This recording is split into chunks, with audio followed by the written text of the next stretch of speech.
Friends, AP TS DSC and also all competitive ఎగ్జామ్స్కి use అయ్యే విధంగా ఈరోజు మనం బాలల హక్కులు, చైల్డ్ రైట్స్ అనేటువంటి టాపిక్ గురించి మనం తెలుసుకోబోతున్నాం. సో మనకి డిఎస్సిలో ఈ కాన్సెప్ట్ విద్యా దృక్పథాలు, పర్స్పెక్టివ్ ఇన్ ఎడ్యుకేషన్లో వస్తుంది. మరి బాలల హక్కుల గురించి ఈ వీడియోలో మనం క్లియర్గా తెలుసుకుందాం. అదేవిధంగా ఇందులో ఉన్నటువంటి ఆర్టికల్స్ని ఎలా గుర్తుపెట్టుకోవాలో కోడింగ్ మరియు ట్రిక్స్ ద్వారా నేర్చుకుందాం. అదేవిధంగా చివరిలో ఈ కాన్సెప్ట్కి సంబంధించి ఇంపార్టెంట్ బిట్స్ని కూడా రివిజన్ చేసుకుందాం. ఓకేనా? రైట్. బాలల హక్కులు, చైల్డ్ రైట్స్ గురించి తెలుసుకోవడానికి ముందుగా బాలలు అంటే ఏమిటో తెలుసుకుందాం.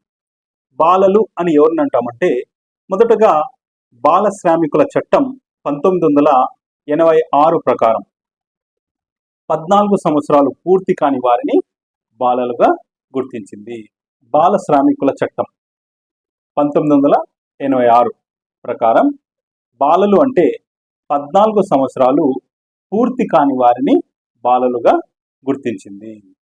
తర్వాత బాలల న్యాయ చట్టం, జువెనైల్ జస్టిస్ యాక్ట్ 1986 ప్రకారం 18 సంవత్సరాలు దాటని బాలురు, 16 సంవత్సరాలు నిండని బాలికలను బాలలుగా నిర్వచించింది.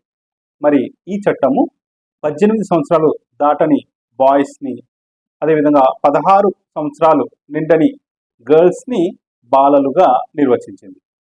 తర్వాత హిందూ మైనారిటీ సంరక్షకుల చట్టం 1956 ప్రకారం 18 సంవత్సరాలు నిండని వారు మైనర్లుగా గుర్తించింది, అంటే బాలలుగా గుర్తించింది. అదేవిధంగా మాతృత్వ సంక్షేమ చట్టం 1986 ప్రకారం మాతృగర్భంలో ఉన్న వారిని జన్మించిన పిల్లలుగా నిర్వచించింది. తర్వాత ఆర్టీ యాక్ట్ 2009 ప్రకారం బాలలు అంటే 6 నుంచి 14 సంవత్సరాల వయసులోపు వారందరూ కూడా బాలలే. తర్వాత యుఎన్సిఆర్సి, United nations child rights convention, అంటే ఐక్యరాజ్య సమితి బాలల హక్కుల ఒడంబడిక ప్రకారం అందులో ఉన్నటువంటి ప్రకరణ 1 అంటే ఆర్టికల్ 1 ప్రకారం 18 సంవత్సరాల లోపు ఉన్న ప్రతి ఒక్కరు కూడా బాలలే అని యుఎన్సిఆర్సి అనేటువంటిది నిర్వచించింది. 18 సంవత్సరాలు నిండిన వారిని రాజీవ్ గాంధీ పౌరులుగా గుర్తిస్తూ ఓటు హక్కును కల్పించారు. సో ఈ విధంగా మనము కొన్ని చట్టాల ప్రకారం, అంటే బాల శ్రామికుల చట్టం వచ్చి 14 సంవత్సరాల లోపు ఉన్న వారిని బాలలని, అదేవిధంగా బాలల న్యాయ చట్టం ప్రకారం 18 సంవత్సరాల లోపు ఉన్నటువంటి బాలురు, 16 సంవత్సరాల లోపు ఉన్నటువంటి బాలికలను బాలలుగా నిర్వచించింది. అదేవిధంగా హిందూ మైనారిటీ సంరక్షకుల చట్టం ప్రకారం 18 సంవత్సరాలు నిండని వారు బాలలుగా, అంటే మైనర్లుగా గుర్తించింది. అదేవిధంగా మాతృత్వ సంక్షేమ చట్టం ప్రకారం మాతృగర్భంలో ఉన్న వారిని జన్మించిన పిల్లలుగా నిర్వచించింది. అదేవిధంగా ఆర్టీ 2009 ప్రకారం 6 నుంచి 14 సంవత్సరాల వయసులోపు ఉన్న వారిని బాలలుగా నిర్వచించింది. అదేవిధంగా యుఎన్సిఆర్సి 18 సంవత్సరాల లోపు ఉన్న ప్రతి ఒక్కరు కూడా బాలలే అని ఈ విధంగా ఒక్కొక్క చట్టం ఒక్కో రకంగా బాలల యొక్క వయసును నిర్వచించింది అన్నమాట. కాబట్టి ఒక్కొక్క చట్టం ఒక్కో రకంగా నిర్వచించింది. కాబట్టి పర్టికులర్గా మనకు బాలలు అంటే ఎన్ని సంవత్సరాలు వారు అని మనం చెప్పలేము అన్నమాట. అందుకోసమే మనము ఈ యుఎన్సిఆర్సి అంటే ఐక్యరాజ్య సమితి బాలల హక్కుల ఒడంబడిక ప్రకారం బాలలు అంటే 18 సంవత్సరాల లోపు ఉన్న వారిని బాలలు అని మనము నిర్వచించవచ్చు. నెక్స్ట్, ఐక్యరాజ్య సమితి బాలల హక్కులు, యుఎన్ఓ అంటే యునైటెడ్ నేషన్స్ ఆర్గనైజేషన్, అంటే ఐక్యరాజ్య సమితి, ఐరాసా ఏర్పాటుకు మునుపే 1924లో నానాజాతి సమితి అంటే ద లీగ్ ఆఫ్ నేషన్స్ ఆధ్వర్యంలో పిల్లల హక్కులను గుర్తిస్తూ ప్రకటన చేయడం జరిగింది. సో ఐక్యరాజ్య సమితి ఏర్పాటుకు ముందే 1924లోనే ఈ నానాజాతి సమితి అనేటువంటిది పిల్లల హక్కులను గుర్తిస్తూ ప్రకటన అనేటువంటిది చేయడము జరిగింది. తర్వాత పుట్టుకతోనే బాలలకు హక్కులు ఉంటాయని, వాటిని ప్రతి రాజ్యం గుర్తించి కాపాడాలని పేర్కొన్నది. ఈ నానాజాతి సమితి ఏం చెప్పిందంటే, పుట్టుకతోనే బాలలకు హక్కులు ఉంటాయని, వాటిని ప్రతి రాజ్యము గుర్తించి కాపాడాలని పేర్కొంది. అదేవిధంగా బాలల కార్మిక వ్యవస్థను, బానిసత్వాన్ని, పిల్లల వ్యభిచారాన్ని, పిల్లల క్రమ విక్రయాలను నిషేధించాలని పేర్కొన్నది. ఓకేనా. తర్వాత 1945 అక్టోబర్ 24న ఏర్పడినటువంటి ఐక్యరాజ్య సమితి 1948 డిసెంబర్ 10న విశ్వ మానవ హక్కులను ప్రకటించింది. అంటే యుడిహెచ్ఆర్ అంటే universal declaration of human rights ప్రకటించింది అన్నమాట. ఓకేనా. మరి ఐక్యరాజ్య సమితి ఎప్పుడు ఏర్పడిందంటే 1945 అక్టోబర్ 24న ఐక్యరాజ్య సమితి ఏర్పడింది. తర్వాత 1948 డిసెంబర్ 10న విశ్వ మానవ హక్కులను ప్రకటించిందన్నమాట. తర్వాత బాలల హక్కులు కూడా మానవ హక్కులేనని స్పృహ పెరుగుతూ వచ్చిన క్రమంలో 1959లో ఐక్యరాజ్య సమితి బాలల హక్కుల ప్రకటన డిక్లరేషన్ ఆఫ్ చైల్డ్ రైట్స్ ను చేసింది. దీని వలన ప్రపంచవ్యాప్తంగా బాలల హక్కులకు ప్రాధాన్యత అనేటువంటిది ఏర్పడింది. మరి ఈ బాలల హక్కులలో 10 అంశాలని పొందుపరిచిందన్నమాట. అవేమిటో ఒక్కొక్కటి చూద్దాం. చూడండి. జాతి, మత, అంతస్తు, భాష, సంపద, జనన విచక్షణలు పాటించరాదు. అంటే బాలలకు సంబంధించి జాతి, మత, అంతస్తు, భాష, సంపద, జనన విచక్షణలు పాటించరాదు అని చెప్పింది. తర్వాత శిశువు పుట్టినప్పటి నుండి పేరు, జాతీయతకు అర్హులు. ఓకేనా. సో శిశువు పుట్టినప్పటి నుండి పేరుకు, తర్వాత జాతీయతకు అంటే సిటిజన్షిప్ కు వాళ్ళు అర్హులు అని చెప్పింది. అదేవిధంగా పిల్లలకు ప్రత్యేకమైనటువంటి రక్షణ కల్పించాలి అని చెప్పింది. తర్వాత పిల్లలకు సాంఘిక భద్రత, ఆరోగ్య సౌకర్యాలు కల్పించాలి. తర్వాత వికలాంగులకు, అనాథ పిల్లలకు విద్యా రక్షణ అనేటువంటిది కల్పించాలి. తర్వాత ప్రాథమిక దశ వరకు పిల్లలకు ఉచిత విద్యను అందించాలి. తర్వాత పిల్లలు తల్లిదండ్రుల సంరక్షణలో సక్రమంగా పెరగాలి. తర్వాత పిల్లలను జాతి, మతాలకు దూరంగా పెంచాలి. తర్వాత రక్షణ, ఆపద సమయంలో పిల్లలకు ప్రథమ స్థానం కల్పించాలి. అదేవిధంగా చివరిది పిల్లలు నిర్లక్ష్యానికి, దోపిడికి గురి కాకుండా చూడాలి అని 10 అంశాలను ఈ ఐక్యరాజ్య సమితి బాలల హక్కుల ప్రకటనగా చేసిందన్నమాట. ఓకేనా. ఈ 10 అంశాల ఆధారంగానే ఐక్యరాజ్య సమితి 1989లో బాలల హక్కుల ఒడంబడికను ప్రకటించింది. బాలల హక్కుల ఒడంబడిక అంటే సిఆర్సి అంటాం, చైల్డ్ రైట్స్ కన్వెన్షన్. ఓకేనా.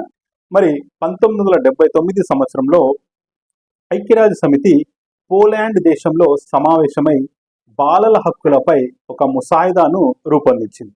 దీనినే సిఆర్సి అంటే చైల్డ్ రైట్స్ కన్వెన్షన్, బాలల హక్కుల ఒడంబడిక అని అంటారన్నమాట. 1979 సంవత్సరాన్ని ఐక్యరాజ్య సమితి బాలల హక్కుల సంవత్సరంగా ప్రకటించింది. ఇది ఇంపార్టెంట్ పాయింట్. ఏ సంవత్సరాన్ని ఐక్యరాజ్య సమితి బాలల హక్కుల సంవత్సరంగా ప్రకటించింది అంటే 1979 అని గుర్తుపెట్టుకోండి. తర్వాత చూడండి.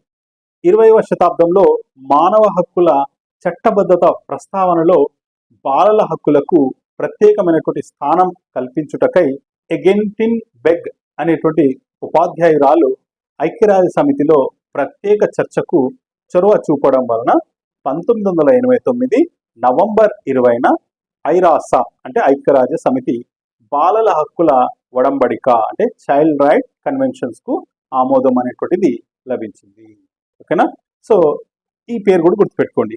ఎగెంటిన్ బెగ్ అనేటువంటి ఉపాధ్యాయురాలు యొక్క చొరవతో 1989 నవంబర్ 20న ఈ ఐరాస అంటే ఐక్యరాజ్య సమితి బాలల హక్కుల ఒడంబడిక అంటే చైల్డ్ రైట్ కన్వెన్షన్స్ కు ఆమోదం అనేటువంటిది తెలిపిందన్నమాట.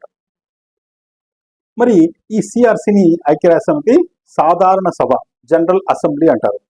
అది 1989 నవంబర్ 20న ఆమోదించింది. సిఆర్సి అంటే చైల్డ్ రైట్ కన్వెన్షన్స్ అంటాం. ఓకేనా. దీన్ని ఎప్పుడు ఆమోదించారంటే ఈ ఇయర్ గుర్తుపెట్టుకోండి, 1989 నవంబర్ 20. అందుకే నవంబర్ 20ని బాలల హక్కుల పరిరక్షణ దినంగా జరుపుకుంటారు. సో ఇది కూడా ఇంపార్టెంట్ పాయింట్ అన్నమాట. సో బాలల హక్కుల పరిరక్షణ దినం ఎప్పుడు అంటే నవంబర్ 20 అని గుర్తుపెట్టుకోండి. తర్వాత 1989 నవంబర్ 20 నాటికి 180 దేశాలు సంతకం చేశాయి. మరి ఈ సిఆర్సిలో ఎంతమంది సంతకాలు చేసినారంటే 1989 నవంబర్ 20 కల్లా 180 దేశాలు సంతకం చేశాయి. తర్వాత 1990 సెప్టెంబర్ 2 నుండి అమల్లోకి వచ్చింది. మరి సిఆర్సి ఎప్పటి నుంచి అమల్లోకి వచ్చిందంటే 1990 సెప్టెంబర్ 2 అని గుర్తుపెట్టుకోండి డేట్. ఓకేనా. 1989 నవంబర్ 20 వచ్చి ఆమోదించినటువంటి తేదీ. మరి 1990 సెప్టెంబర్ 2 వచ్చి అమల్లోకి వచ్చినటువంటి తేదీ అన్నమాట. నెక్స్ట్, మరి భారతదేశం ఈ సిఆర్సిలో ఎప్పుడు సంతకం చేసిందంటే ఇండియా 1992 డిసెంబర్ 11న సంతకం చేసింది. కాబట్టి భారతదేశము 1992 డిసెంబర్ 11న సంతకం అనేటువంటిది చేసిందన్నమాట. తర్వాత 1995 డిసెంబర్ 31 నాటికి 185 దేశాలు సంతకం చేశాయి. ఓకేనా. సో 1995 కల్లా ఎన్ని దేశాలు సంతకం చేశాయి ఈ సిఆర్సి మీద అంటే 185 దేశాలు. తర్వాత 2003 నాటికి 192 దేశాలు సంతకం చేశాయి. తర్వాత అదేవిధంగా 2011 నాటికి 193 దేశాలు సంతకం అనేటువంటిది చేశాయి. తర్వాత 2015 నాటికి 196 దేశాలు సంతకం చేశాయి. ఆ 196వ దేశం ఏదంటే సోమాలియా. ఓకేనా. రైట్. ఇక్కడ ఒక ఇంపార్టెంట్ నోట్ ఏమిటంటే ఇప్పటి వరకు అమెరికా సిఆర్సి పై సంతకం చేయలేదు. ఓకేనా. సో ఇది ఇంపార్టెంట్ పాయింట్. ఏ దేశము ఈ సిఆర్సి మీద చైల్డ్ రైట్స్ కన్వెన్షన్ మీద సంతకం చేయలేదంటే అమెరికా. ఓకేనా, గుర్తుపెట్టుకోండి పాయింట్. ఇది సిఆర్సి యొక్క ఇంట్రొడక్షన్. మరి ఇప్పుడు ఈ సిఆర్సిలో ఉన్నటువంటి ఆర్టికల్స్ గురించి కొద్దిగా క్లుప్తంగా తెలుసుకుందాం. యుఎన్సిఆర్సి, సిఆర్సి అన్నా యుఎన్సిఆర్సి అన్నా ఒకటే. యుఎన్ అంటే యునైటెడ్ నేషన్స్ అంటాం. ఓకేనా, ఐక్యరాజ్య సమితి. యుఎన్సిఆర్సి United nations child rights convention లో మొత్తం ఎన్ని భాగాలు ఉన్నాయంటే 3 భాగాలు ఉన్నాయి. ఎన్ని ఆర్టికల్స్ ఉన్నాయంటే 54 ఆర్టికల్స్ ఉన్నాయి. ఓకేనా. మరి సిఆర్సిలో మొత్తం ఎన్ని పార్ట్స్ ఉన్నాయి? 3 పార్ట్స్. ఎన్ని ఆర్టికల్స్ అంటే 54 అని గుర్తుపెట్టుకోండి. ఓకేనా. రైట్.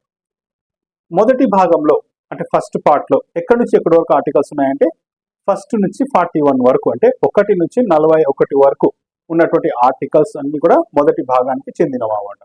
మరి ఈ భాగంలో 18 సంవత్సరాల లోపు పిల్లలకు హక్కులు అమలు చేయడానికి అనుసరించవలసినటువంటి మార్గాలను పేర్కొన్నారు. అంటే యాక్చువల్లీ పిల్లల యొక్క బాలల యొక్క హక్కుల గురించి చెప్పే ఆర్టికల్సే ఈ 1 నుంచి 41 వరకు అన్నమాట. తర్వాత రెండవ భాగంలో 42 నుంచి 45 వరకు ఆర్టికల్స్ కలవు.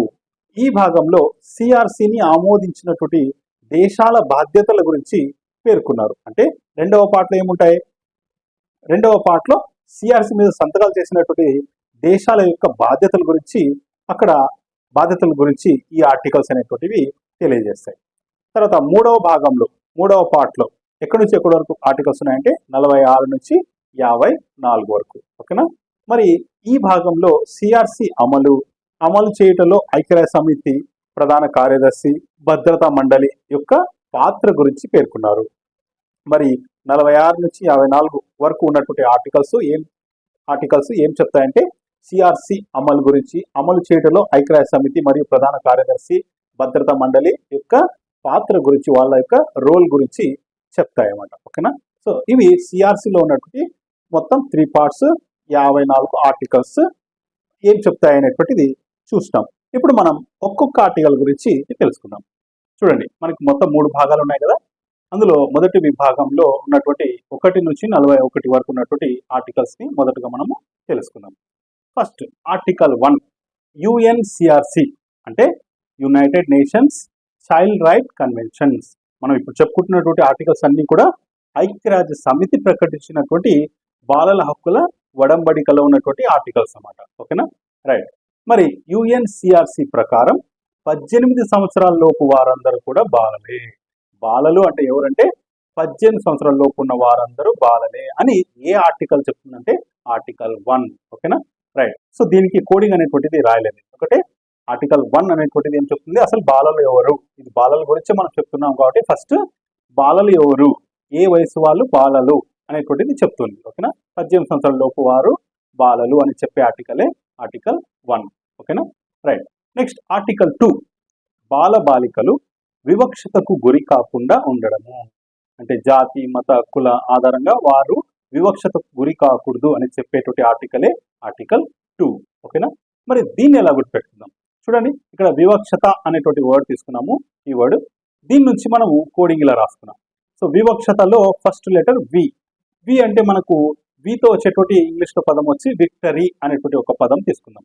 మరి 2 అనేటువంటి నంబర్ రావాలి మనకి. ఎలా వస్తుంది చూడండి, ఒక ఇమేజ్ ఇక్కడ పక్కన ఉంది. విక్టరీ. విక్టరీ అంటే మనం ఎలా చూపిస్తాము, ఇట్లా 2 వేళ్లతో 2 ఫింగర్స్ తో చూపిస్తాం కదా ఇట్లా సింబల్. సో ఇక్కడ 2 ఫింగర్స్ యూజ్ చేస్తున్నాం మనం. 2 ఫింగర్స్ యూజ్ చేసి విక్టరీ సైన్ ని మనము చూపిస్తున్నాం కాబట్టి 2 ఫింగర్స్ అని గుర్తుకొస్తే ఇది 2వ ఆర్టికల్ అని గుర్తుపెట్టుకోవచ్చు. ఓకేనా. సో వివక్షత అంటేనే వి అనేటువంటి ఫస్ట్ లెటర్ తీసుకుందాం. వి అంటే విక్టరీ అని అనుకుందాం. విక్టరీ అంటే మనం ఎలా చూపిస్తాము, ఇట్లా 2 ఫింగర్స్ తో చూపిస్తాం కాబట్టి ఇది 2వ ఆర్టికల్ అని గుర్తుపెట్టుకోండి. ఓకేనా. రైట్. Next article 3. ప్రభుత్వాలు తీసుకున్నటువంటి నిర్ణయాలు బాలలకు మేలు చేయాలి. అంటే ప్రభుత్వాలు తీసుకునేటువంటి నిర్ణయాలు ఎలా ఉండాలంట, బాలలకు మేలు చేసేటట్లు ఉండాలా. ఓకేనా. మరి దీని ఎలా గుర్తుపెట్టుకుంటామంటే ఇక్కడ కీవర్డ్ మేలు. సో మేలు అనేటువంటి వర్డ్ తీసుకున్నాము. మేలు అనేటువంటి పదంలో మా అనేటువంటి సౌండ్ ఉంది. ఓకేనా. మాతో మనకు వచ్చేటువంటి నంబర్ ఏదంటే 3. ఓకేనా. అట్లా గుర్తుపెట్టుకున్నాం. ఓకేనా. జస్ట్ ఇక్కడ పెద్దగా లాజిక్ అనేటువంటిది లేదు, అయినా ఎలాగైనా సరే మనం గుర్తుపెట్టుకోవాలి కాబట్టి ఏదో ఒక వర్డ్. సో మేలు అనేటువంటి వర్డే తీసుకున్నాను. దాంట్లో మా అనేటువంటి సౌండ్ ఉంది. మా నుంచి 3 అని రాస్తున్నా. ఓకేనా. సో 3వ ఆర్టికల్ ఈ విధంగా ప్రభుత్వాలు తీసుకునేటువంటి నిర్ణయాలు బాలలకు మేలు చేయాలి అని గుర్తుపెట్టుకుందాం. నెక్స్ట్ 4వ ఆర్టికల్, ఆర్టికల్ 4. బాలల హక్కుల తీర్మానంలో ఆమోదించిన హక్కుల కొరకు కావలసినటువంటి శాసన పాలనాపరమైనటువంటి చర్యలన్నీ ఆర్థిక యుఎన్ఓ సభ్య దేశాలే తీసుకోవాలి. చూడండి, బాలల హక్కుల తీర్మానంలో ఆమోదించినటువంటి హక్కుల కొరకు కావలసినటువంటి శాసన మరియు పాలనాపరమైనటువంటి చర్యలన్నీ కూడా ఆర్థిక యుఎన్ఓ అంటే యునైటెడ్ నేషన్ ఆర్గనైజేషన్ అంటే ఐక్యరాజ్య సమితిలోని సభ్య దేశాలే తీసుకోవాలి అనేటువంటిది ఈ ఆర్టికల్ 4 చెప్తుంది. ఓకేనా. మరి దీని ఎలా గుర్తుపెట్టుకుంటామంటే ఈ మొత్తం సెంటెన్స్ లో చర్యలన్నీ అనేటువంటి పదం తీసుకున్నాం. అంటే శాసన మరియు పాలనాపరమైనటువంటి చర్యలన్నీ అనేటువంటి పదంలో నుంచి సో చర్యలన్నీ అనేటువంటి పదం తీసుకుని కోడ్ ఎలా రాసుకున్నా, చర్యలు. చర్యలు అంటే మనకి నంబర్ 4 రావాలా. సో హిందీలో 4 అంటాం, 4ని మనం ఏమంటాం, 4 అంటాం. సో చర్యలు అంటే మొదటి లెటర్ చా నుంచి చా సౌండ్ నుంచి 4 అనేటువంటి హిందీ నంబర్ రాసిన. ఓకేనా. ఈ విధంగా చర్యలు అంటే 4 అనేటువంటి ఆర్టికల్ అంటే ఆర్టికల్ 4 అనేటువంటిది మనం గుర్తుపెట్టుకోవచ్చు. Next article 5. బాల బాలికల పట్ల తల్లిదండ్రులకు గల హక్కులు బాధ్యతలు గుర్తించబడి గౌరవించబడాలి. అంటే బాల బాలికల పట్ల తల్లిదండ్రులకు గల హక్కులు బాధ్యతలు గుర్తించబడి అవి గౌరవించబడాలి అని చెప్పేదే ఆర్టికల్ 5. ఓకేనా. మరి దీని ఎలా గుర్తుపెట్టుకుంటాం, ఈ ఆర్టికల్ 5కి సంబంధించిన కోడ్ ఇక్కడ రాసిన చూడండి.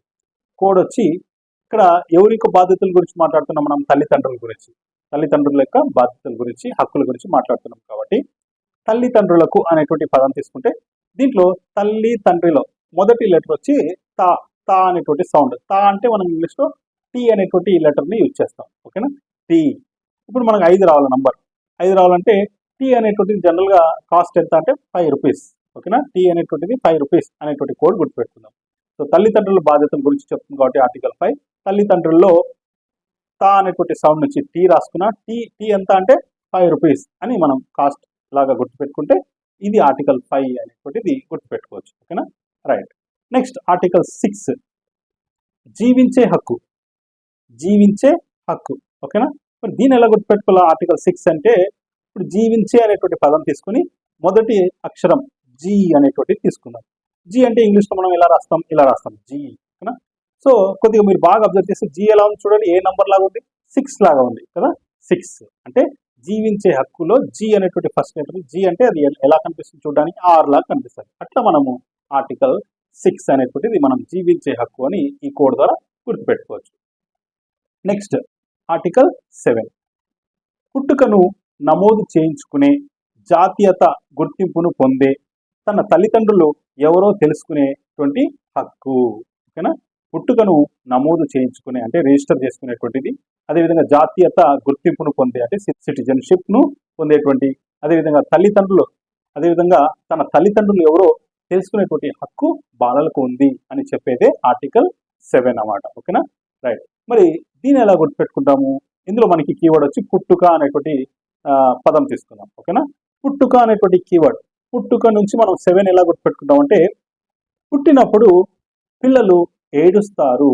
ఏడుస్తారు నుంచి ఏడు అంటే ఈ విధంగా మనము ఆర్టికల్ 7 పుట్టుకను నమోదు చేయించుకునే, జాతీయత గుర్తింపును పొందే, తన తల్లిదండ్రులు ఎవరో తెలుసుకునేటువంటి హక్కు గురించి తెలియజేస్తుంది అని మనము ఈ విధంగా గుర్తుపెట్టుకోవచ్చు. ఓకేనా?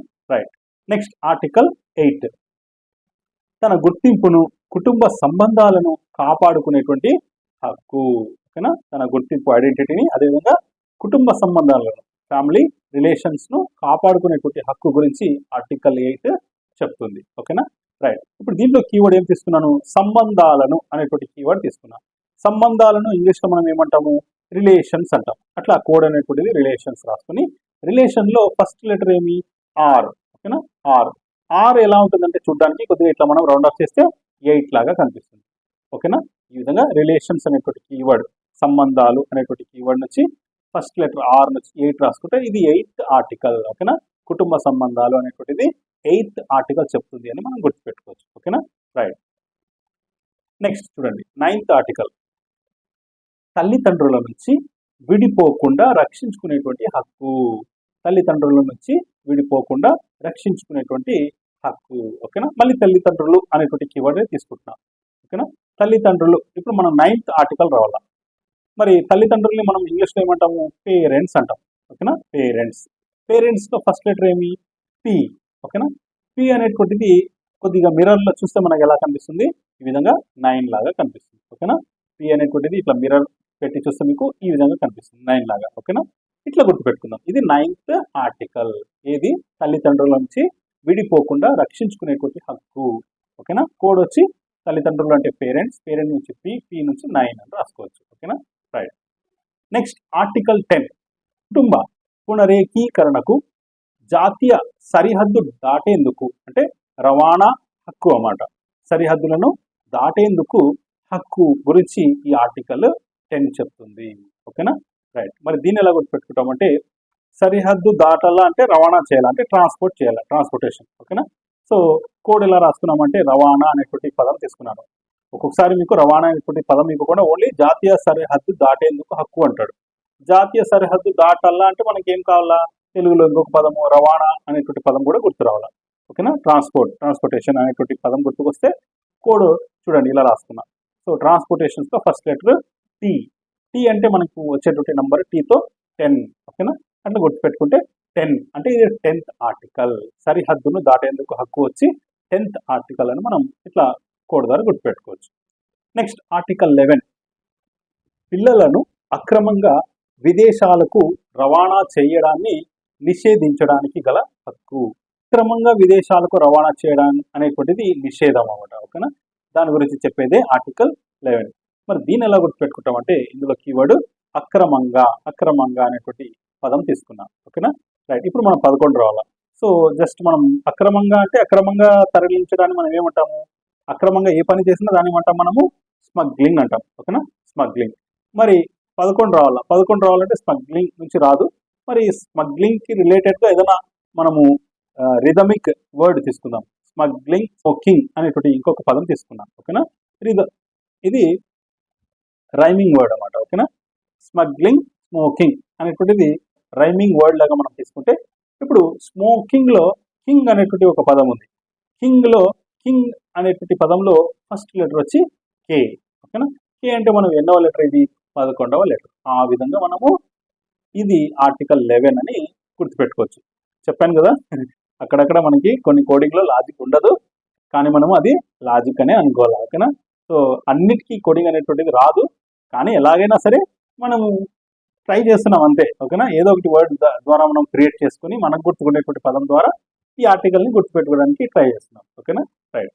సో అక్రమంగా విదేశాలకు అంటే మీకు అక్రమంగా తరలించడాన్ని స్మగ్లింగ్ అంటాం. ఓకేనా? స్మగ్లింగ్ అంటేనే మీకు స్మోకింగ్ అనేటువంటి పదం గుర్తుకొస్తే స్మోకింగ్ లో కింగ్ అనేటువంటి పదం ఉంది. మళ్ళీ కింగ్ లో నుంచి కే అనేటువంటి ఫస్ట్ లెటర్ తీసుకుని కే అంటే అది 11th లెటర్ అంటే 11వ ఆర్టికల్ అనేటువంటిది గుర్తుపెట్టుకోవచ్చు. ఓకేనా? రైట్. నెక్స్ట్ ఆర్టికల్ 12 వయస్సు పరిణతి అనుసరించి అభిప్రాయాలను వ్యక్తపరిచేటువంటి హక్కు. న్యాయపరమైనటువంటి వ్యాఖ్యలతో తన అభిప్రాయాలను చెప్పుకునేటువంటి హక్కు. అభిప్రాయాలు. ఓకేనా? అభిప్రాయాలు అంటే తన థాట్స్ ను వ్యక్తపరిచేటువంటి హక్కు ఉంది బాలలకి. ఓకేనా? సో మరి దీన్ని ఎలా గుర్తుపెట్టుకుంటామంటే అభిప్రాయాలు అనేటువంటి కీవర్డ్లో అభి అనేటువంటి 2 అక్షరాలు తీసుకున్నా. ఓకేనా? కోడ్ చూడండి, అభి. అభిలో ఆ అనేటువంటి సౌండ్ ఏ అనేటువంటి లెటర్తో వస్తుంది, బి అనేటువంటి సౌండ్ బి అనేటువంటి లెటర్తో వస్తుంది. ఏబి అని రాస్తున్నాం. ఓకేనా? ఏబి అంటే మనం నంబరింగ్ రాసుకుంటే ఏ అంటే 1, బి అంటే 2, అట్లా 12 అంటే ఇది ఆర్టికల్ 12 అని గుర్తుపెట్టుకోవచ్చు. ఓకేనా?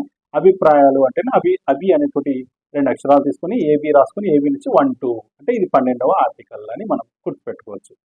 నెక్స్ట్ ఆర్టికల్ 13 వాక్ స్వాతంత్రము. వాక్ స్వాతంత్రపు హక్కు, బాలలకు గల వాక్ స్వాతంత్రపు హక్కు అంటే freedom of speech. Freedom of speech. ఇప్పుడు దీన్ని ఎలా గుర్తుపెట్టుకుంటామంటే 13 రావాలి మనకి నంబర్. చూడండి, ఫ్రీడమ్ ఆఫ్ స్పీచ్ అనేటువంటి ఇంగ్లీష్ పదాలలో ఫస్ట్ లెటర్స్ తీసుకున్నా. ఇది ఎఫ్, ఇది ఎస్. ఓకేనా? కోడ్ వచ్చి ఎఫ్ఎస్ అని తీసుకున్నా. ఎఫ్ అంటే 6th లెటర్, ఎస్ అంటే 19th లెటర్. ఇక్కడ మనం ఏం చేస్తున్నామంటే సబ్ట్రాక్షన్ చేస్తున్నాం. 13 రావాలి కాబట్టి 19లో నుంచి 6 తీసేద్దాం. పెద్ద నంబర్ నుంచి చిన్న నంబర్ని తీసేద్దాం. సో 19 - 6 13. ఓకేనా? ఈ విధంగా మనము వాక్ స్వాతంత్రం, ఫ్రీడమ్ ఆఫ్ స్పీచ్, ఎఫ్ఎస్ అంటే 19, 16 వస్తాయి. రెండింటిని సబ్ట్రాక్ట్ చేస్తే మనకి డిఫరెన్స్ ఎంత? 13. ఆ విధంగా మనం ఇది 13th ఆర్టికల్ అని మనం గుర్తుపెట్టుకోవచ్చు. ఓకేనా? రైట్. నెక్స్ట్ ఆర్టికల్ 14 ఆలోచన, మనస్సాక్షి, మత స్వాతంత్రపు హక్కు. ఓకేనా? మరి దీన్ని ఎలా గుర్తుపెట్టుకుంటాం 14 అని అంటే చూడండి, మనస్సాక్షి అనేటువంటి పదంలో సాక్షి అనేటువంటి పదం తీసుకున్నాం. మళ్ళీ కోడ్ సాక్షి. సాక్షి అంటే మనకు తెలుసు కదా, సాక్షి అనేటువంటిది న్యూస్ పేపర్ ఉంది, న్యూస్ ఛానల్ కూడా ఉంది.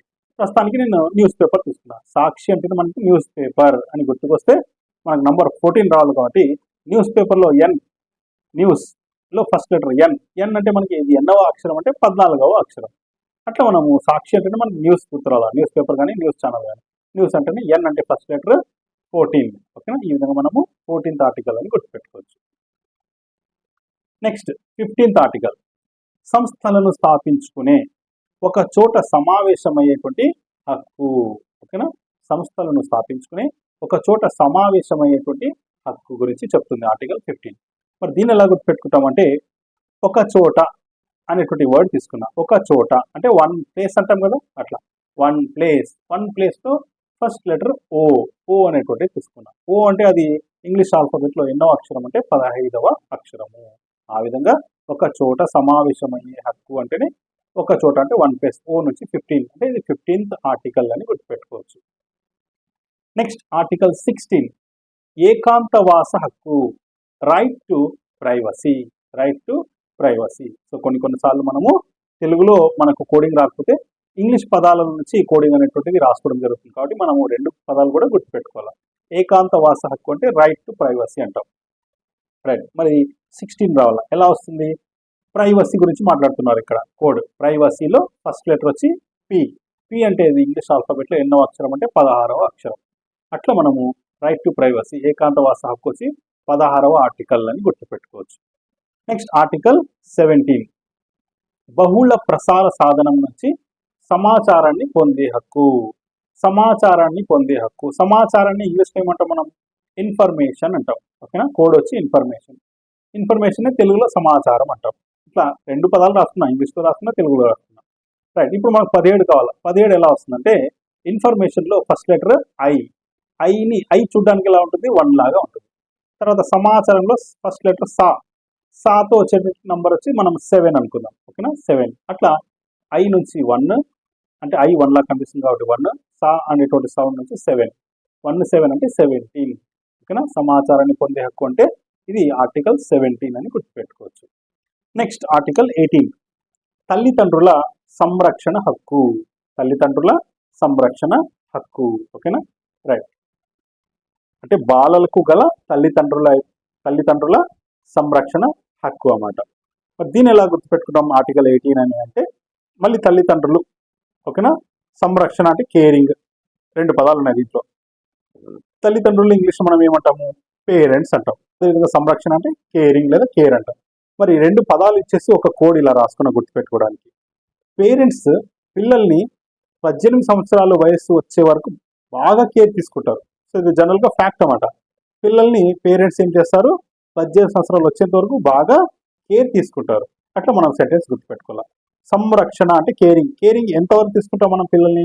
వాళ్ళ వయసు 18 సంవత్సరాలు అంటే బాలలు ఉన్నంత వరకు వాళ్ళని బాగా మనము కేర్ తీసుకుంటాము అనేటువంటి కోడ్ గుర్తుకొస్తే తల్లిదండ్రుల సంరక్షణ పేరెంట్స్ కేరింగ్ అంటే ఎప్పుడు ఎంతవరకు అంటే 18 ఇయర్స్ వరకు అంటే అప్పుడు ఆర్టికల్ 18 అని గుర్తురావాలి. ఓకేనా, ఇలా మనము ఈ కోడ్ అనేటువంటిది రాసుకోవచ్చు. నెక్స్ట్ ఆర్టికల్ 19 అన్ని రకాల హింస, నింద, నిర్లక్ష్యాలను నిషేధించడము. సో అన్ని రకాల హింసల నుంచి, నింద నుంచి, నిర్లక్ష్యాల నుంచి బాలల్ని కాపాడడం లేదా నిషేధించడం అనేటువంటిది ఆర్టికల్ 19 చెప్తుంది. రైట్, ఇప్పుడు దీన్ని ఎలా గుర్తుపెట్టుకుంటాం అంటే కీవర్డ్ నిర్లక్ష్యము అనేటువంటి కీవర్డ్ తీసుకున్నాం. మళ్ళీ కోడ్ అనేటువంటిది ఇలా రాసుకున్నాం. 18 సంవత్సరాలు దాటి 19 సంవత్సరంలో పడిన తర్వాత పిల్లల్ని తల్లిదండ్రులు నిర్లక్ష్యం చేస్తారు. సో ఇప్పుడే చెప్పుకున్నాం కేరింగ్ ఎంతవరకు చేస్తారు పేరెంట్స్ 18 సంవత్సరాల వరకు అంటే బాలలు ఉన్నంత వరకు బాగా కేర్ చేస్తారు. అంటే 18 దాటి ఇంకా 19లో పడిన తర్వాత అంతగా ఎక్కువగా కేరింగ్ తీసుకోరు, నిర్లక్ష్యం చేస్తారు అని మనం జస్ట్ కోడింగ్ కోసం అలా రాసుకున్నాం. కానీ యాక్చువల్ అయితే తల్లిదండ్రులు వాళ్ళ శరీరంలో ప్రాణం ఉన్నంత వరకు వాళ్ళ పిల్లల్ని కేరింగ్ అనేటువంటిది చేస్తారు అనమాట. ఇది ఫ్యాక్ట్ అని జస్ట్ కోడింగ్ కోసం ఇలా రాస్తున్నాను అనమాట సెంటెన్స్. ఓకేనా, రైట్. సో నిర్లక్ష్యం అంటే మీకు మళ్ళీ గుర్తు రావాలి, తల్లిదండ్రులు నిర్లక్ష్యం ఎప్పటి నుంచి చేస్తారంటే 18 దాటి 19లో పడిన తర్వాత అంటే 19 సంవత్సరాల పైన నుంచి ఇంకా తల్లిదండ్రులు అంతగా పిల్లల్ని పట్టించుకోరు అని కోడింగ్ రాసుకున్నాం. ఓకేనా, ఆ విధంగా 19 అంటే ఇది 19th ఆర్టికల్ అని గుర్తుపెట్టుకోవచ్చు.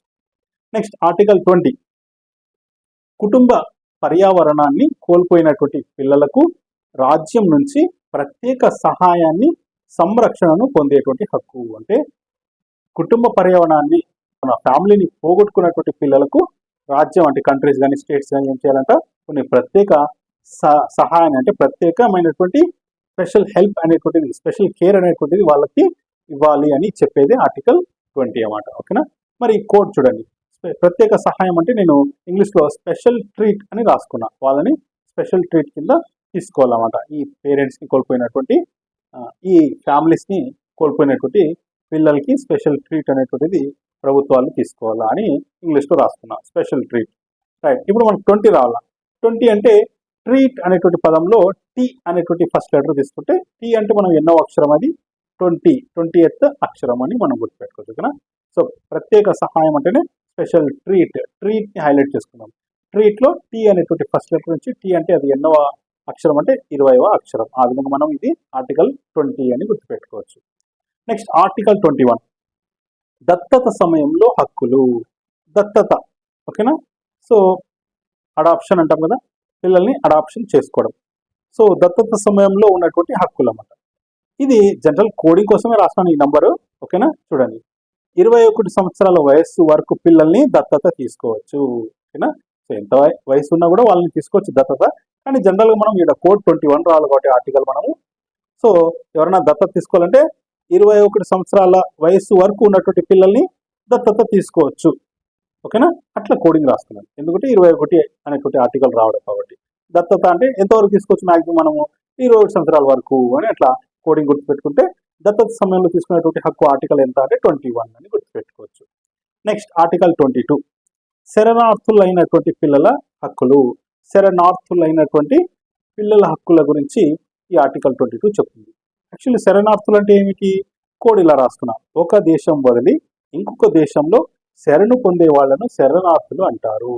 శరణార్థులు జనరల్గా తన మాతృదేశం అంటే అక్కడ జరుగుతున్నట్టు వైలెన్స్ని, హింసని తట్టుకోలేక వాళ్ళు ఏం చేస్తారంటే ఆ దేశం వదిలి ఇంకొక దేశంలో పోయి శరణు అనేటువంటిది పొందుతారు, అక్కడ బతకడానికి ఇష్టపడతారు. అలాంటి వాళ్ళని ఏమంటామంటే శరణార్థులు అంటారు. ఓకేనా, రైట్.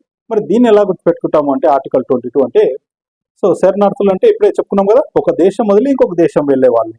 అంటే దేశం అనేటువంటి రెండు పదాల్లో మొదటి దేశంలో దే అంటే దే నుంచి హిందీలో మనకి నంబరు దే అనేటువంటి సౌండ్ నుంచి దో అనేటువంటి నంబర్ వస్తుంది. ఇక్కడ కూడా దే అంటే మళ్ళీ దో అని రాసుకోవచ్చు. అంటే దో రెండు అంటే 22. ఓకేనా, సో ఈ విధంగా మనం శరణార్థులు అంటే ఒక దేశం వదిలి ఇంకొక దేశం వెళ్ళేవారు అనేటువంటిది కోడ్ గుర్తుకొస్తే దేశం అంటే దో రెండు అట్లా 22 అనేటువంటిది కోడ్ గుర్తుపెట్టుకోవచ్చు. నెక్స్ట్ ఆర్టికల్ 23 మానసిక శారీరక వికలాంగుల పిల్లల హక్కు. ఫిజికలీ మెంటలీ హ్యాండిక్యాప్డ్ పిల్లల యొక్క రైట్స్ గురించి, హక్కుల గురించి తెలియజేసేటువంటి ఆర్టికల్ ఏదంటే ఆర్టికల్ 23. మరి దీన్ని ఎలా గుర్తుపెట్టుకుంటాము? సో చూడండి ఇక్కడ కోడ్, వికలాంగులు వాళ్ళ వర్క్ వాళ్ళు సక్రమంగా చేసుకోలేరు అనేటువంటి కోడ్ రాసుకున్నాం. జనరల్గా వికలాంగులు అంటే వాళ్ళు కొద్దిగా మెంటలీ లేదా ఫిజికలీ అంటే మానసికంగా వికలాంగులైనా లేదా శారీరక వికలాంగులైనా వాళ్ళు త్వరగా వాళ్ళ పని వాళ్ళు చేసుకోలేరు అట్లా కోడ్ రాసుకుంటే, సో ఇక్కడ వర్క్ అనేటువంటి పదాన్ని హైలైట్ చేసుకుంటాం. వర్క్ అనేటువంటి పదంలో ఫస్ట్ లెటర్ ఏమి? డబ్ల్యూ. డబ్ల్యూ అంటే అది ఎన్నో అక్షరం ఇంగ్లీష్ ఆల్ఫాబెట్ అంటే 23వ అక్షరం. ఓకేనా? సో వికలాంగులు అంటే మీకు ఈ కోడ్ గుర్తు రావడం, వాళ్ళ పని వాళ్ళు చేసుకోలేరు అంటే వాళ్ళ వర్క్ వాళ్ళు చేసుకోలేరు అనేటువంటిది. వర్క్ నుంచి ఫస్ట్ లెటర్ డబ్ల్యూ. డబ్ల్యూ అంటే ఆల్ఫాబెట్ లో నంబర్ ఎంత? 23. ఆ విధంగా మనము ఇది 23వ ఆర్టికల్ అని గుర్తుపెట్టుకోవచ్చు. నెక్స్ట్ ఆర్టికల్ 24, ఉన్నత ప్రమాణాలతో కూడిన ఆరోగ్యాన్ని పొందేటువంటి హక్కు. హైలీ స్టాండర్డ్ హెల్త్ ని యాక్సెస్ చేసేటువంటి హక్కు బాలలకు ఉంది అని చెప్పేదే ఆర్టికల్ 24. ఉన్నత ప్రమాణాలతో కూడినటువంటి ఆరోగ్యాన్ని పొందేటువంటి హక్కు ప్రతి ఒక్క బాలుడికి ఉంది అని చెప్తుంది. మరి చూడండి, ఆరోగ్యం అంటేనే మనకి ఒక కోడ్ గుర్తు రావాలి, 24/7 ఆరోగ్యంగా ఉండేటట్లు పిల్లల్ని మనము కాపాడుకోవాలి. ఓకేనా? ఆరోగ్యం అంటే మనం ఆరోగ్యం అనేటువంటిది 24/7 మనకు అవసరమే. 24 గంటలు వారంలో 24 గంటలు అంటే ఇంకా ప్రతిరోజు మనం ఆరోగ్యంగా ఉంటేనే కదా. ఓకేనా? సో అట్లా ఆరోగ్యం అంటే మీకు 24/7 అనేటువంటి కోడ్ గుర్తురాదా. ఆ విధంగా 24 అంటే ఆర్టికల్ 24 ఈ ఆరోగ్యం గురించి చెప్తుంది అని మనం గుర్తుపెట్టుకోవచ్చు. నెక్స్ట్ ఆర్టికల్ 25, శారీరక మానసిక ఆరోగ్యం కోసం చేసేటువంటి చికిత్సను నియమిత కాలంలో సమీక్షించుకునేటువంటి హక్కు. ఓకేనా? శారీరక మానసిక ఆరోగ్యం కోసం చేసేటువంటి చికిత్సను నియమిత కాలంలో సమీక్షించుకునేటువంటి హక్కు అనేటువంటిది ఆర్టికల్ 25 చెప్తుంది. ఇప్పుడు మనకు 25 ఎలా వస్తుంది అంటే ఇక్కడ 2 వర్డ్స్ ఉన్నాయి, కీవర్డ్స్, చికిత్స, సమీక్ష. ఓకేనా?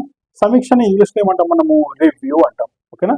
ఇప్పుడు మనకు 2 అనేటువంటి నంబర్ రావాలి కాబట్టి రివ్యూలో రా అనేటువంటి సౌండ్ ఉంది ఫస్ట్ లో, రా నుంచి 2 అని రాసుకున్నాం. తర్వాత చికిత్స అనేటువంటి పదం తీసుకున్నాం. చికిత్స అని ఇంగ్లీష్లో ఏమంటాం? ట్రీట్మెంట్ అంటాం. దీంట్లో ఫస్ట్ లెటర్ ఏమి? టీ. నెక్స్ట్ మనకు 5 రావాలి కాబట్టి టీ అంటే టీ కాస్ట్ ఎంత? 5 రూపాయలు. అట్లా గుర్తుపెట్టుకుంటే రివ్యూ నుంచి రా సౌండ్ నుంచి 2, ట్రీట్మెంట్లో టీ అంటే టీ వచ్చి 5 రూపాయలు. అట్లా మనం గుర్తుపెట్టుకుంటే ఈ చికిత్సను నియమిత కాలంలో సమీక్షించుకునేటువంటి హక్కు గురించి ఆర్టికల్ 25 చెప్తుంది అని మనం గుర్తుపెట్టుకోవచ్చు. నెక్స్ట్ ఆర్టికల్ 26, సామాజిక భద్రత హక్కు, right of social security. Social security గురించి ఆర్టికల్ 26 చెప్తుంది. మరి దీన్ని ఎలా గుర్తుపెట్టుకుంటాం అంటే చూడండి, సోషల్ సెక్యూరిటీలో ఫస్ట్ లెటర్స్ ఎస్. ఓకేనా? ఎస్ అనేటువంటిది రాసుకున్నాం. ఎన్నిసార్లు వచ్చింది ఎస్? 2 సార్లు వచ్చింది, 2 times. ఓకేనా? Okay, 2 times S. మరి ఎస్ నుంచి ఇంకొక నంబర్ రాసుకున్నాం 6. ఓకేనా? 2 times ఎస్ అంటే 6, 2 times 6 అంటే 26 అంటే 26. ఓకేనా? జస్ట్ ఎస్ఎస్ నుంచే 26ని ఇలా రాసుకున్నా. ఇక్కడ కూడా లాజిక్ లేదు, జస్ట్ నేర్చుకోవాలంతే. ఎస్ అంటే 2 times ఎస్. ఒక ఎస్ అంటే 6, 2s 26, 26 26. అట్లా ఈ ఆర్టికల్ 26 సోషల్ సెక్యూరిటీ సామాజిక భద్రత గురించి చెప్తుంది అని మనము గుర్తుపెట్టుకోవచ్చు. నెక్స్ట్ ఆర్టికల్ 27, తగిన జీవన ప్రమాణాల హక్కు. జీవన ప్రమాణాల హక్కు. ఓకేనా? మరి దీన్ని ఎలా గుర్తుపెట్టుకుంటామంటే చూడండి, జీవన ప్రమాణాలు అనేటువంటి పదమే తీసుకుందాం. మరి జీవన ప్రమాణాల గురించి అంటే మనకి ఇండియాలో G20 సదస్సు సమిట్ అనేటువంటిది జరిగింది. G20 సమావేశం అనేటువంటి మన భారతదేశంలో జరిగిందన్నమాట. ఆ విధంగా జీవన ప్రమాణాలు అంటేనే G20 అని గుర్తుకొస్తే చూడండి 27 కావాల నంబర్. ఎలా వస్తుంది? జీ అంటే మనకి ఎన్నో అక్షరం? ఇది 7వ అక్షరం. తర్వాత ఈ 20 అనేటువంటిది యాడ్ చేసుకున్నాం. సో జీ నుంచి 7 + 20, 7 + 20 27. ఓకేనా? సో ఇక్కడ కూడా నో లాజిక్, జస్ట్ లెర్న్ అంతే. జీవన ప్రమాణాల హక్కు అంటే G20 గుర్తుకొస్తే 7 + 20 27 అనేటువంటిది ఈ జీవన ప్రమాణాల హక్కు గురించి ఈ ఆర్టికల్ చెప్తుంది అని మనం గుర్తుపెట్టుకోవచ్చు. నెక్స్ట్ 28, విద్యా హక్కు, right to education. Right to education. మరి దీన్ని ఎలా గుర్తుపెట్టుకుంటామంటే చూడండి, 28 రావాలి మనకి, 2 8. సో రైట్ అనేటువంటి పదం తీసుకున్నాం.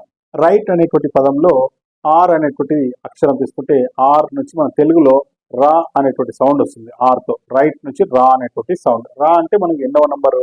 2 అని రాసుకోవచ్చు. రా నుంచి 2 అని రాసుకోవచ్చు. తర్వాత ఎడ్యుకేషన్. ఎడ్యుకేషన్లో ఫస్ట్ లెటర్ ఈ. ఈ నుంచి మనకు ఇంకో ఈ నుంచి వచ్చేటువంటి నంబరు 8 అని రాసుకోవచ్చు ఇంగ్లీష్లో. ఈ ఫర్ 8. ఓకేనా? ఆ విధంగా రా నుంచి 2, ఈ నుంచి 8. ఓకేనా, ఈడ ఉన్న రైట్ టు ఎడ్యుకేషన్లో రైట్ టు ఎడ్యుకేషన్లో 6, ఈ అనేటువంటి 2 అక్షరాలు తీసుకుని 6 నుంచి 2, ఈ నుంచి 8 అంటే 2, 8, 28 అనేటువంటిది విద్యా హక్కు గురించి, రైట్ టు ఎడ్యుకేషన్ గురించి చెప్తుంది అని మనం గుర్తుపెట్టుకోవచ్చు. నెక్స్ట్ ఆర్టికల్ 29 పిల్లల విద్యా లక్ష్యాలు. ఓకేనా, మరి దీన్ని ఎలా గుర్తుపెట్టుకుంటామంటే చూడండి, ఇక్కడ విద్యా లక్ష్యాలు అనేటువంటి పదంలో ఫస్ట్ విద్యలో వి అనేటువంటి సౌండ్ ఉంది, ఫస్ట్ లెటర్ వి అనేటువంటి లెటర్ రాసుకున్నాం ఇంగ్లీష్లో. ఓకేనా, వి నుంచి మనము విక్టరీ అనేటువంటి పదం రాసుకోవచ్చు. వి ఫర్ విక్టరీ మనం ఇంతకుముందు చెప్పుకున్నాం. ఎలా చూపిస్తాము? 2 ఫింగర్స్తో సింబల్ అనేటువంటిది చూపిస్తాం, 2 ఫింగర్స్. ఓకేనా, విక్టరీని మనము ఏ సింబల్తో ఇచ్చేస్తాం? 2 ఫింగర్స్. ఓకేనా, 2 అనేటువంటి నెంబర్ వచ్చింది. నెక్స్ట్ 29 కాబట్టి 9 రావాలి. 9 ఎలా వస్తుందంటే చూడండి, లక్ష్యాల గురించి మాట్లాడుతున్నాం కాబట్టి లక్ష్యాలను ఇంకా మనం ఏమని చెప్పవచ్చు? గోల్స్ అని కూడా చెప్పవచ్చు, సినానిమ్స్. ఓకేనా, గోల్స్లో ఫస్ట్ లెటర్ వచ్చి జీ, స్మాల్ జీ రాసుకున్నాం. స్మాల్ జీ చూడడానికి ఎలా ఉంటుంది? నంబరు 9 లాగా ఉంటుంది. ఓకేనా, ఆ విధంగా విక్టరీ నుంచి 2 ఫింగర్స్ అంటే 2, గోల్స్ నుంచి జీ అంటే 9, 2, 9 అంటే 29. పిల్లల విద్యా లక్ష్యాలు అనేటువంటిది ఏ ఆర్టికల్ అంటే 29. ఇట్లా విక్టరీ, గోల్స్ అనేటువంటి కోడ్ ద్వారా మనం గుర్తుపెట్టుకోవచ్చు. నెక్స్ట్ ఆర్టికల్ 30 జాతి, మత, భాషాపరమైనటువంటి మైనారిటీ వర్గాల పిల్లల హక్కులు. మైనారిటీ వర్గాల పిల్లల హక్కుల గురించి ఆర్టికల్ 30 చెప్తుంది. కాబట్టి దీన్ని ఎలా గుర్తుపెట్టుకుంటాం అంటే, సో మైనారిటీ అనేటువంటి పదం తీసుకున్నాం. అందులో ఫస్ట్ సౌండ్ వచ్చి, ఫస్ట్ లెటర్ వచ్చి మై అంటే మా సౌండ్, నథింగ్ బట్ మా సౌండ్. మాతో వచ్చేటువంటి నంబర్ ఎంత? 30 అని రాసుకోవచ్చు. ఓకేనా, మాతో 30 అని రాసుకోవచ్చు. సో ఈ విధంగా మనము మైనారిటీలు అంటేనే 30 అనేటువంటి ఆర్టికల్ గుర్తు రావాలి. నెక్స్ట్ ఆర్టికల్ 31 విశ్రాంతిని, వినోదాన్ని హాయిగా గడిపేటువంటి హక్కు. వినోదాన్ని హాయిగా గడిపేటువంటి హక్కు బాలలకు ఉంది అని ఆర్టికల్ 31 చెప్తుంది. మరి దీన్ని ఎలా గుర్తుపెట్టుకుంటాము? విశ్రాంతి మరియు వినోదం, ఎంటర్టైన్మెంట్ అండ్ ఇంటర్వెల్ 2 ఎక్కడ అవుతాయి? సినిమాలో చూస్తాం మనం. సినిమా థియేటర్లో వెళ్ళిన తర్వాత సో సినిమా చూసేటప్పుడు మనం వినోదం అంటే ఎంటర్టైన్మెంట్ పొందుతాము, అదేవిధంగా మధ్యలో మనకి విశ్రాంతి అంటే ఇంటర్వెల్ అనేటువంటిది కూడా ఇస్తారు. మరి సినిమా అనేటువంటి పదం తీసుకున్నాం. సో అక్కడ ఈ 2 ఉంటాయి మనకి. సినిమాలో ఫస్ట్ లెటర్ సి అంటే 3 అనేటువంటి నెంబర్. ఓకేనా, 3 వచ్చింది. నెక్స్ట్ 1 రావాలి. 1 ఎలా వస్తుందంటే విశ్రాంతి అంటే ఇంటర్వెల్ అంటాం కదా ఇంగ్లీష్లో, ఇంటర్వెల్లో ఫస్ట్ లెటర్ ఏది? ఐ చూడడానికి ఎలా ఉంటుంది? నంబర్ 1 లాగా ఉంటుంది. ఈ విధంగా సినిమా సి నుంచి 3, ఇంటర్వెల్ ఐ నుంచి 1, 3, 1 అంటే 31 అనేటువంటిది విశ్రాంతిని, వినోదాన్ని హాయిగా గడిపేటువంటి హక్కు గురించి తెలియజేస్తుంది అని మనం గుర్తుపెట్టుకోవచ్చు. నెక్స్ట్ ఆర్టికల్ 32 ఆర్థిక దోపిడీ నుండి రక్షణ. ఆర్థిక అంటే మరి మనీ రిలేటెడ్ కదా, అట్లా కోడ్ వచ్చి మనీ అని రాసుకున్నాం, డబ్బుకు సంబంధించినటువంటి. తర్వాత దోపిడీ చూడండి, మనీ నుంచి మా అనేటువంటి సౌండ్లో 3 అని రాసుకున్నా. దోపిడీలో దో అనేటువంటి ఫస్ట్ లెటర్ తీసుకుంటే దో అంటే హిందీలో 2 అన్నమాట. ఆ విధంగా 32 ఆర్థిక దోపిడీ. ఆర్థిక అంటే మనీ నుంచి 3, దోపిడీలో దో నుంచి 2 అంటే 3, 2, 32 అని మనం గుర్తుపెట్టుకోవచ్చు ఆర్టికల్. నెక్స్ట్ ఆర్టికల్ 33 ఏం చెప్తుందంటే, ఇది మత్తు పదార్థాల పట్ల విరుద్ధ వినియోగం, వాటి తయారీ లేదా అక్రమ రవాణాతో భాగస్వాములు కావడం నుండి రక్షణ. ఇది మత్తు పదార్థాల నుండి విరుద్ధ వినియోగం అనేటువంటిది, అదేవిధంగా అక్రమ రవాణాలో భాగస్వాములు కావడం నుండి రక్షణ అనేటువంటిది ఈ ఆర్టికల్ 33 చెప్తుంది. ఇప్పుడు 33 ఎలా గుర్తుపెట్టుకోవాలంటే, ఇక్కడ కీవర్డ్ మత్తు పదార్థాలు అని తీసుకున్నాం. మత్తు మందు పదార్థాలని మందు కూడా అనొచ్చు కదా, కోడ్ వచ్చి మందు అని రాసుకున్నాం. 2 సార్లు చూడండి, మా సౌండ్ వస్తుంది. మత్తు మందు మా అని రాసుకున్నా. ఒక మా నుంచి 3, ఇంకొక మా నుంచి కూడా 3, అట్లా డబుల్ మా నుంచి 3. ఓకేనా, 33 ఇట్లా రాసుకున్నా. ఓకేనా, సో ఇక్కడ కూడా నో లాజిక్. ఓకేనా, జస్ట్ అబ్జర్వ్ అండ్ లెర్న్ అంతే. కాబట్టి మత్తు పదార్థాలు, మత్తు మందు గుర్తుకొస్తే మా అంటే 33 ఈ ఆర్టికల్ 33 అని గుర్తుపెట్టుకోవచ్చు. నెక్స్ట్ ఆర్టికల్ 34 లైంగిక దోపిడీ, నిబంధనల నుంచి రక్షణ. ఓకేనా, ఇప్పుడు 34 రావాలి. ఎలా వస్తుంది? లైంగిక దోపిడీ అనేటువంటి పదంలో లైంగిక అనేటువంటి తెలుగు పదంలో 3 అక్షరాలు ఉన్నాయి. లైంగిక 3 అక్షరాలు ఉన్నాయి. ఓకేనా, 3 లెటర్స్. తర్వాత 4 రావాలి. 4 ఎలా వస్తుంది? దోపిడీలో దో అనేటువంటిది ఏ లెటర్తో స్టార్ట్ అవుతుంది? డీతో స్టార్ట్ అవుతుంది. దోపిడీ ఇంగ్లీష్లో. అట్లా డి డి వచ్చి ఇంగ్లీష్లో ఎన్నో ఆల్ఫాబెట్, 4th లెటర్. అట్లా లైంగిక అనేటువంటి పదంలో 3 అక్షరాలు ఉన్నాయి. దోపిడీలో దో అనేటువంటిది డి సౌండ్తో వస్తుంది. డి అంటే మనకి 4th లెటర్. 3, 4, 34. ఆ విధంగా 34 ఆర్టికల్ లైంగిక దోపిడీ నిబంధనల నుంచి రక్షణ గురించి తెలియజేస్తుంది అని గుర్తుపెట్టుకోవచ్చు. నెక్స్ట్ 35 ఆర్టికల్ 35 లైంగిక వ్యాపారం నుంచి రక్షణ. లైంగిక వ్యాపారం, మళ్ళీ లైంగిక అంటే ఇప్పుడు చెప్పుకున్నాం కదా 3 లెటర్స్ ఉన్నాయి లైంగిక అనేటువంటి పదంలో 3. నెక్స్ట్ 5 రావాలి. సో వ్యాపారాన్ని ఇంకొకటి మనం విక్రయించడం అని కూడా చెప్తాం. విక్రయించడం, ఓకేనా. సో విక్రయించడం దీంట్లో కూడా ఎన్ని అక్షరాలు ఉన్నాయంటే 5 అక్షరాలు ఉన్నాయి. విక్రయించడం, ఓకేనా, 5 అక్షరాలు. ఆ విధంగా లైంగికలో 3 అక్షరాలు, విక్రయించడంలో 5 అక్షరాలు. 3, 5, 35 అని గుర్తుపెట్టుకోవాలి, ఓకేనా. సో లైంగిక వ్యాపారం అంటేనే లైంగిక విక్రయం అనేటువంటిది కూడా గుర్తు రావాలి పదం. అప్పుడే మనకు కోడింగ్ 35 వస్తుంది. నెక్స్ట్ ఆర్టికల్ 36 ఇతర రూపాల దోపిడీ నుంచి రక్షణ. ఇతర రూపాల దోపిడీల నుంచి రక్షణ. మరి ఇతర రూపాలు అంటే అన్ని రూపాలు అని అర్థం. అంటే అన్ని ముప్పుల నుంచి, అన్ని ముప్పుల నుంచి రక్షణ, ఓకేనా. ముప్పు అనేటువంటి పదం రాస్తున్నాం 30. తర్వాత రూపాలు అంటున్నాం, అన్ని రూపాలు, అన్ని ముప్పుల నుంచి రక్షణ. అదేవిధంగా అన్ని రూపాలని మనం ఇంగ్లీష్లో ఏమంటాం, ఫార్మ్స్ అంటాం. ఫార్మ్స్ అంటే దాంట్లో ఫస్ట్ లెటర్ ఎఫ్. ఎఫ్ అంటే ఇది ఎన్నవ అక్షరం అంటే 6వ అక్షరం, ఓకేనా. సో ఇతర రూపాల నుండి అంటే అన్ని రూపాల నుండి, అంటే అన్ని ముప్పుల నుంచి రక్షణ. అన్ని ముప్పుల నుండి అంటే 30 రాసుకున్నా. తర్వాత రూపాలు అంటే ఫార్మ్స్ అంటాం కదా, ఫార్మ్స్లో ఫస్ట్ లెటర్ ఎఫ్. ఎఫ్ అంటే ఇది ఎన్నవ అక్షరం అంటే 6. 30 + 6 36. ఆ విధంగా 36th ఆర్టికల్ ఇది చెప్తుంది ఇతర రూపాల దోపిడీల నుంచి రక్షణ అనేటువంటిది గుర్తుపెట్టుకోవచ్చు. నెక్స్ట్ ఆర్టికల్ 37 క్రూరమైన, అమానుషమైన, అవమానకరమైనటువంటి పద్ధతుల నుంచి స్వాతంత్రము. క్రూరమైన, అమానుషమైన, అవమానకరమైనటువంటి పద్ధతుల నుంచి స్వాతంత్రం గురించి ఆర్టికల్ 37 చెప్తుంది. మరి దీన్ని ఎలా గుర్తుపెట్టుకుంటామంటే ఇక్కడ చూడండి 3 పదాలు ఉన్నాయి. క్రూరమైన, అమానుషమైన, అవమానకరమైనటువంటి పద్ధతులు, 3 పద్ధతులు.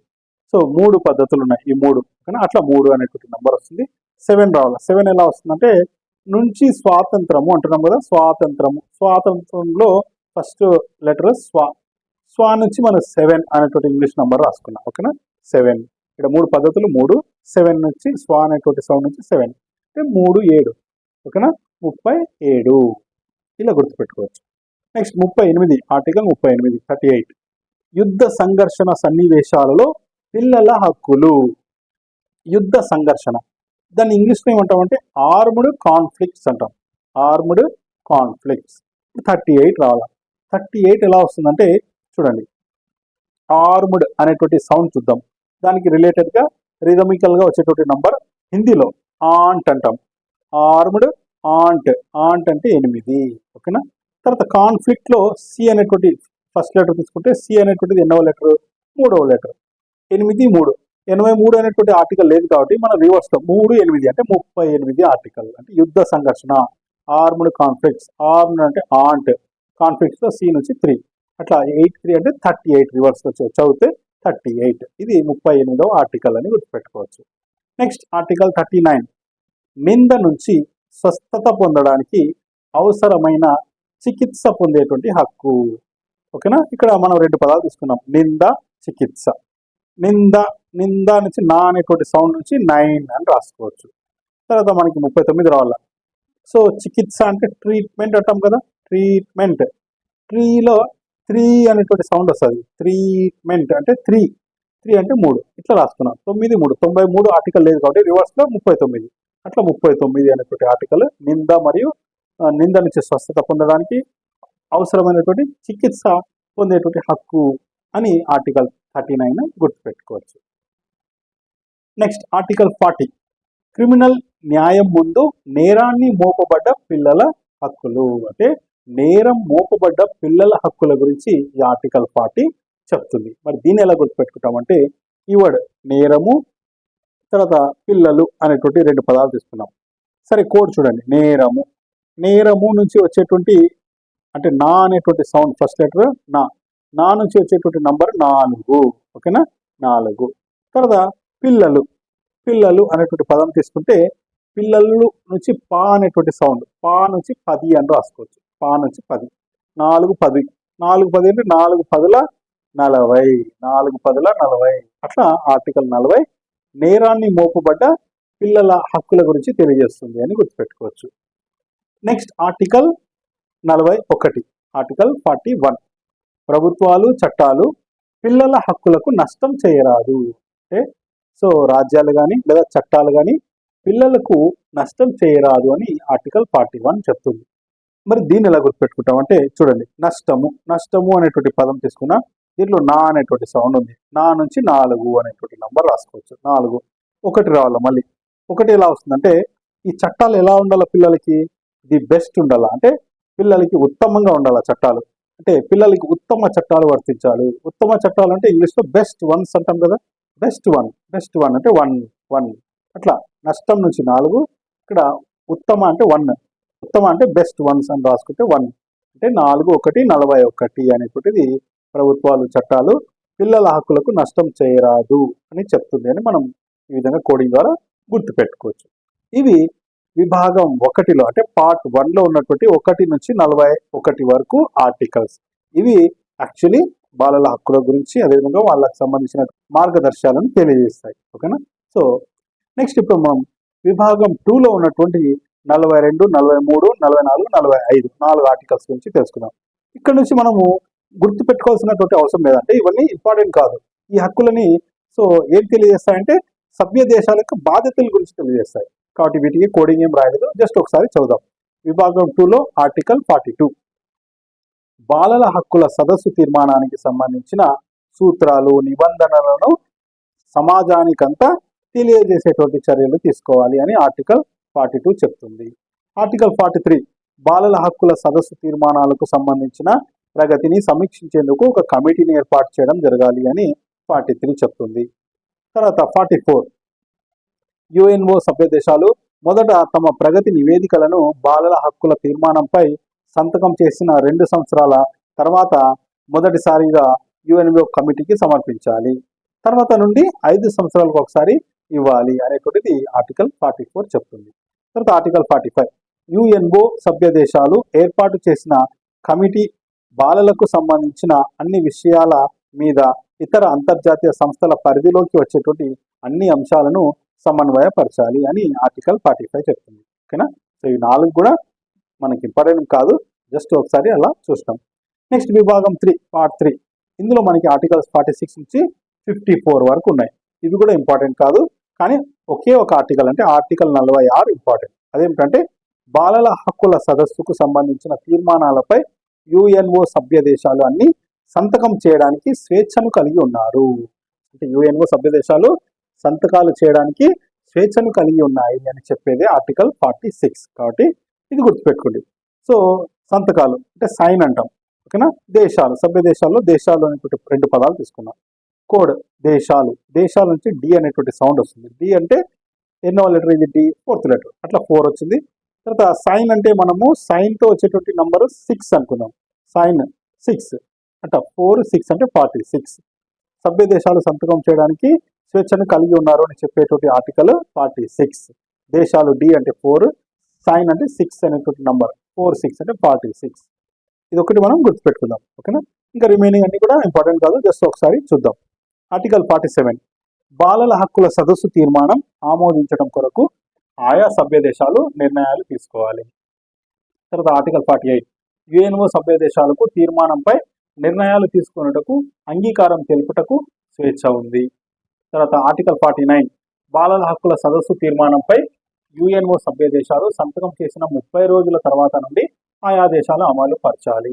తర్వాత ఆర్టికల్ 50, బాలల హక్కుల సదస్సు తీర్మానంలో ఏ అంశం పైనైనా యుఎన్ఓ సభ్య దేశాలు సవరణ ప్రతిపాదించవచ్చు. తర్వాత ఆర్టికల్ 51, యుఎన్ఓ ప్రధాన కార్యదర్శి బాలల హక్కుల తీర్మానాన్ని ప్రగతిని సభ్య దేశాలకు ఇచ్చినప్పుడు కొన్ని సభ్య దేశాలకు గల ప్రత్యేకమైనటువంటి అవకాశాల గురించి పేర్కొంటాడు. అయితే దీనిని ఎప్పుడైనా ఉపసంహరించుకోవచ్చు. తర్వాత ఆర్టికల్ 52, యుఎన్ఓ సభ్య దేశాలు యుఎన్ఓ ప్రధాన కార్యదర్శికి ఒక నోటీసు ఇచ్చి బాలల హక్కుల తీర్మానాల పట్ల అంగీకారాన్ని ఉపసంహరించుకోవచ్చు, కానీ ఇది నోటీస్ ఇచ్చిన 1 సంవత్సరం తర్వాత అమల్లోకి వస్తుంది. తర్వాత ఆర్టికల్ 53, బాలల హక్కుల తీర్మానానికి సంబంధించి యుఎన్ఓ ప్రధాన కార్యదర్శి అధీకృతమైనటువంటి అధికారిగా ఉంటాడు. తర్వాత ఆర్టికల్ 54 బాలల హక్కుల సదస్సు తీర్మానం వ్రాత ప్రతులు వచ్చి అరబ్బీ, చైనా, ఫ్రెంచి, రష్యా, స్వాష్ భాషలలో అధికారపూర్వకంగా ఉంటుంది. ఈ ప్రతులన్నీ కూడా యుఎన్ఓ ప్రధాన కార్యదర్శి ఆధీనంలో ఉంటాయి. ఓకేనా? సో ఇవి ఆర్టికల్ 54 వరకు అన్నమాట. ఇది మూడవ విభాగంలో ఉన్నటువంటి ఆర్టికల్స్. ఇవి కూడా మనకి ఇంపార్టెంట్ ఏం కాదు, ఓన్లీ ఆర్టికల్ 46 మాత్రం ఇంపార్టెంట్. ఇవి మొత్తం సిఆర్సిలో అంటే చైల్డ్ రైట్ కన్వెన్షన్స్ లో ఉన్నటువంటి ఆర్టికల్స్. అందులో మనకి ఇంపార్టెంట్ 1 నుంచి 41 వరకు. ఓకేనా? సో వాటికి సంబంధించి కోడింగ్ కూడా మనం నేర్చుకున్నాం. Okay, right. ఇప్పుడు నెక్స్ట్ చూడండి, బాలల హక్కులు రకాలు. బాలల హక్కులు రకాలు అంటే ఇప్పుడు మనం చెప్పుకున్నటువంటి ఆర్టికల్స్ లోనే రకాలు అన్నమాట. యుఎన్ఓ 1990 సెప్టెంబర్ 30న బాలల హక్కుల అభ్యున్నతి కోసం తొలి ప్రపంచ సదస్సును నిర్వహించి దానికి world declaration on the survival, protection and development of children అని పేరు పెట్టింది. అంటే యుఎన్ఓ 1990 సెప్టెంబర్ 30న బాలల అభ్యున్నతి కోసం తొలి ప్రపంచ సదస్సు నిర్వహించి దానికి పేరు టైటిల్ ఏం పెట్టిందంటే world declaration on the survival, protection and development of children అని పేరు పెట్టిందని గుర్తుపెట్టుకోండి.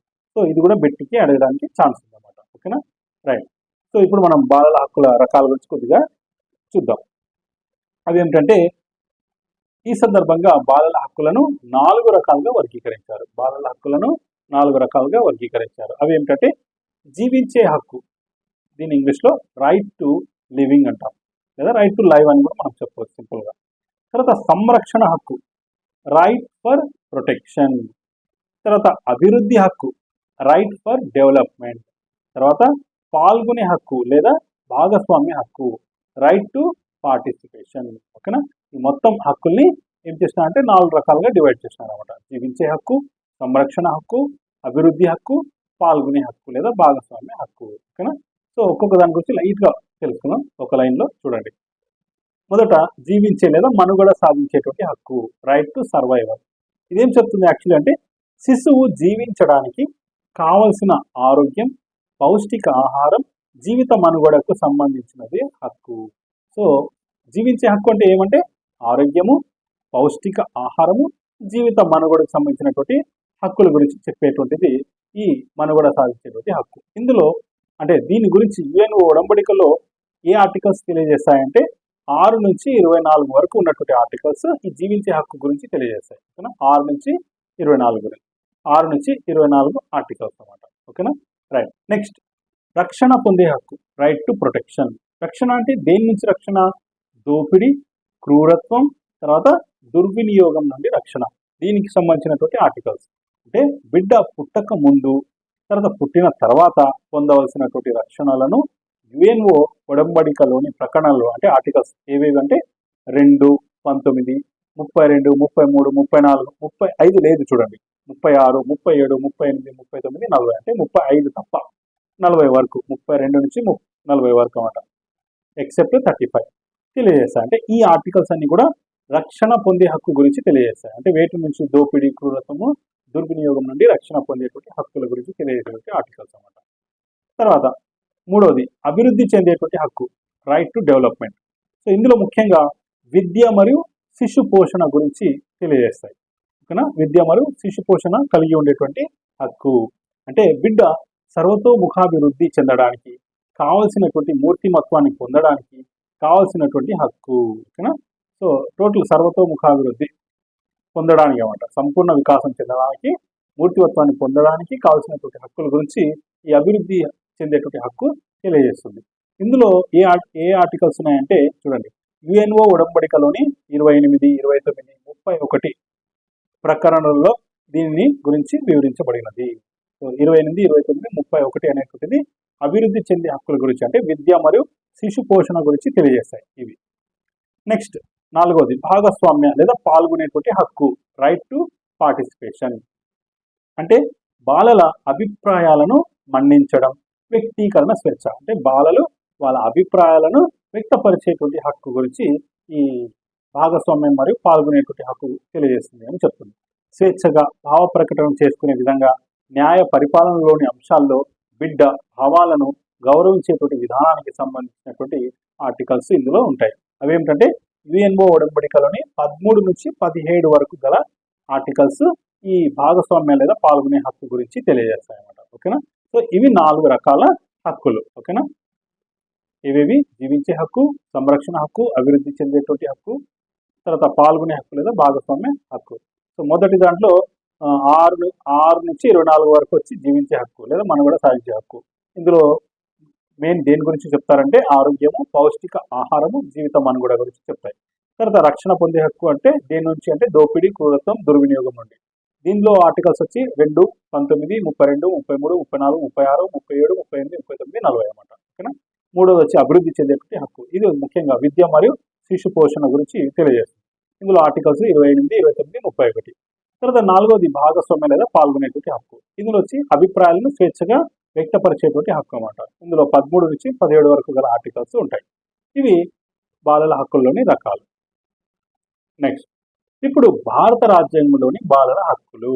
సో ఇంతవరకు మనం చెప్పింది సిఆర్సి అంటే చైల్డ్ రైట్ కన్వెన్షన్స్ లో ఉన్నటువంటి 54 ఆర్టికల్స్ గురించి మనం తెలుసుకున్నాం. అందులోనే రకాలు కూడా తెలుసుకున్నాం. ఇప్పుడు మనం నెక్స్ట్ చెప్పే కాన్సెప్ట్ వచ్చి మన భారత రాజ్యాంగంలో బాలలకు సంబంధించినటువంటి ఆర్టికల్స్ ఏవేవి ఉన్నాయో వాటి గురించి కొద్దిగా చూద్దాం. ఆర్టికల్ 14 ఏం చెప్తుందంటే సమానత్వపు హక్కు.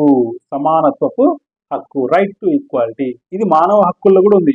నంబర్ కూడా ఇదే, ఆర్టికల్ 14. అంటే మానవ హక్కులు అంటే మానవుల్లో మనుషులు వస్తారు, పిల్లలు కూడా అంటే బాలలు కూడా వస్తారు. కాబట్టి ఈ హక్కు ఇక్కడ కూడా ప్రత్యేకంగా మనం చెప్పుకుంటున్నాం. సో సమానత్వ హక్కులు చట్టం ముందు అందరూ సమానమే అని చెప్పేదే ఆర్టికల్ 14. ఓకేనా? నెక్స్ట్ ఆర్టికల్ 15 కుల, జాతి, మత, లింగ వివక్షతకు గురి కాకుండా ఉండే హక్కు. మానవ హక్కుల్లో కూడా చెప్పుకున్నాం కదా. ఆర్టికల్ 15 ఏం చెప్తుంది? వివక్షతకు గురి కాకుండా ఉండేటువంటి హక్కు.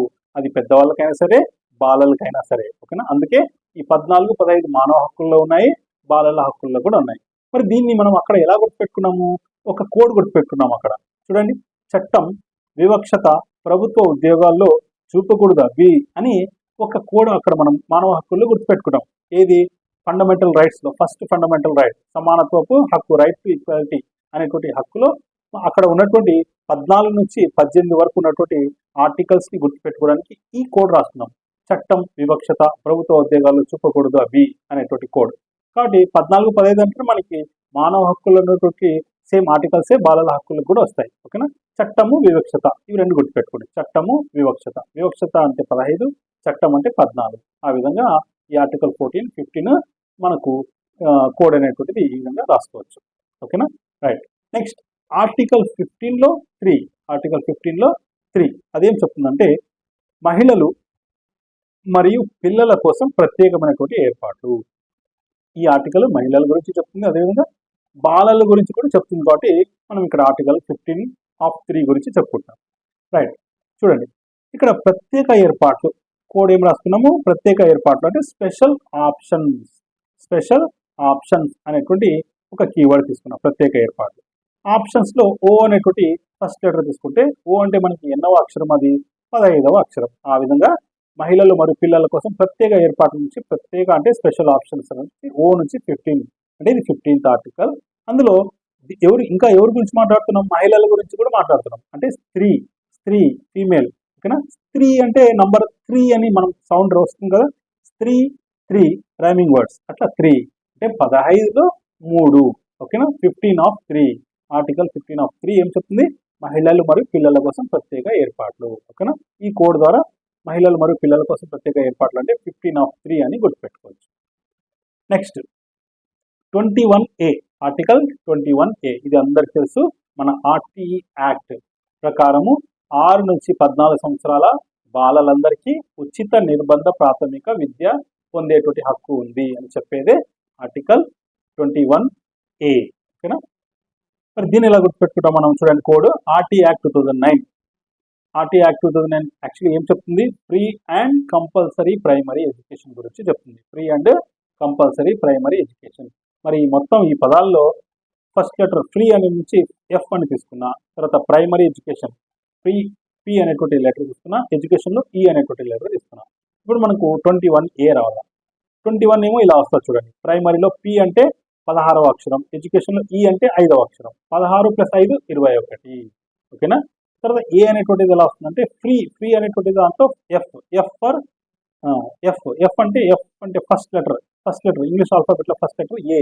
అట్లా 21 ఏ అనేటువంటిది ఏం చెప్తుంది, 6 నుంచి 14 సంవత్సరాల బాలలందరికీ ఉచిత నిర్బంధ ప్రాథమిక విద్యా హక్కు గురించి ఆర్టికల్ 21 ఏ అనేటువంటిది చెప్తుంది అని ఆర్టికల్ 21 ఏని మనం గుర్తుపెట్టుకోవచ్చు. ఓకేనా. రైట్. నెక్స్ట్ ఆర్టికల్ 23 అక్రమ రవాణా కట్టు బానిసత్వం నుండి రక్షణ పొందే హక్కు. చూడండి, ఈ ఆర్టికల్ 23 కూడా మానవ హక్కులు చెప్పుకున్నాం, సేమ్ 23నే. ఓకేనా. అక్కడ కట్టు బానిసత్వం అనేటువంటి కోడ్ అక్కడ రాస్తున్నాం. ఓకేనా. సేమ్ ఇది మానవ హక్కులకి వస్తుంది, బాలల హక్కులు కూడా రెండింటికి సేమ్. తర్వాత ఆర్టికల్ 24 బాల కార్మిక వ్యవస్థ రద్దు. అంటే 14 సంవత్సరాల వయస్సు వరకు ఎలాంటి ప్రమాదకరమైనటువంటి పనుల్లో ఉంచరాదు అని చెప్పేదే ఆర్టికల్ 24. ఇవి రెండు కూడా మనము పీడనాన్ని నిరోధించేటువంటి హక్కు అని మనం ఫండమెంటల్ రైట్స్ లో తెలుసుకున్నాం. ఓకేనా. మరి అదే కోడ్ సేమ్ రాస్తున్నా చూడండి. బానిసత్వంలో బా అనేటువంటి లెటర్ తీసుకున్నా. బాల కార్మికుల వ్యవస్థ రద్దు అంటే 14 సంవత్సరాల లోపు అంటేనే మనం బాల కార్మిక వ్యవస్థ అని గుర్తురావాలి. ఇక్కడ కూడా బా అనేటువంటి అక్షరం తీసుకుంటే కోడింగ్ ఇలా రాస్తున్నా. కొంతమంది దొంగ బాబాలు డబ్బు కోసం జనాలను పీడిస్తూ ఉంటారు. అంటే పీడనాన్ని నిరోధించేటువంటి హక్కు అని మనము ఇంతకుముందు ఫండమెంటల్ రైట్స్ లో కోడ్ చెప్పుకున్నాం.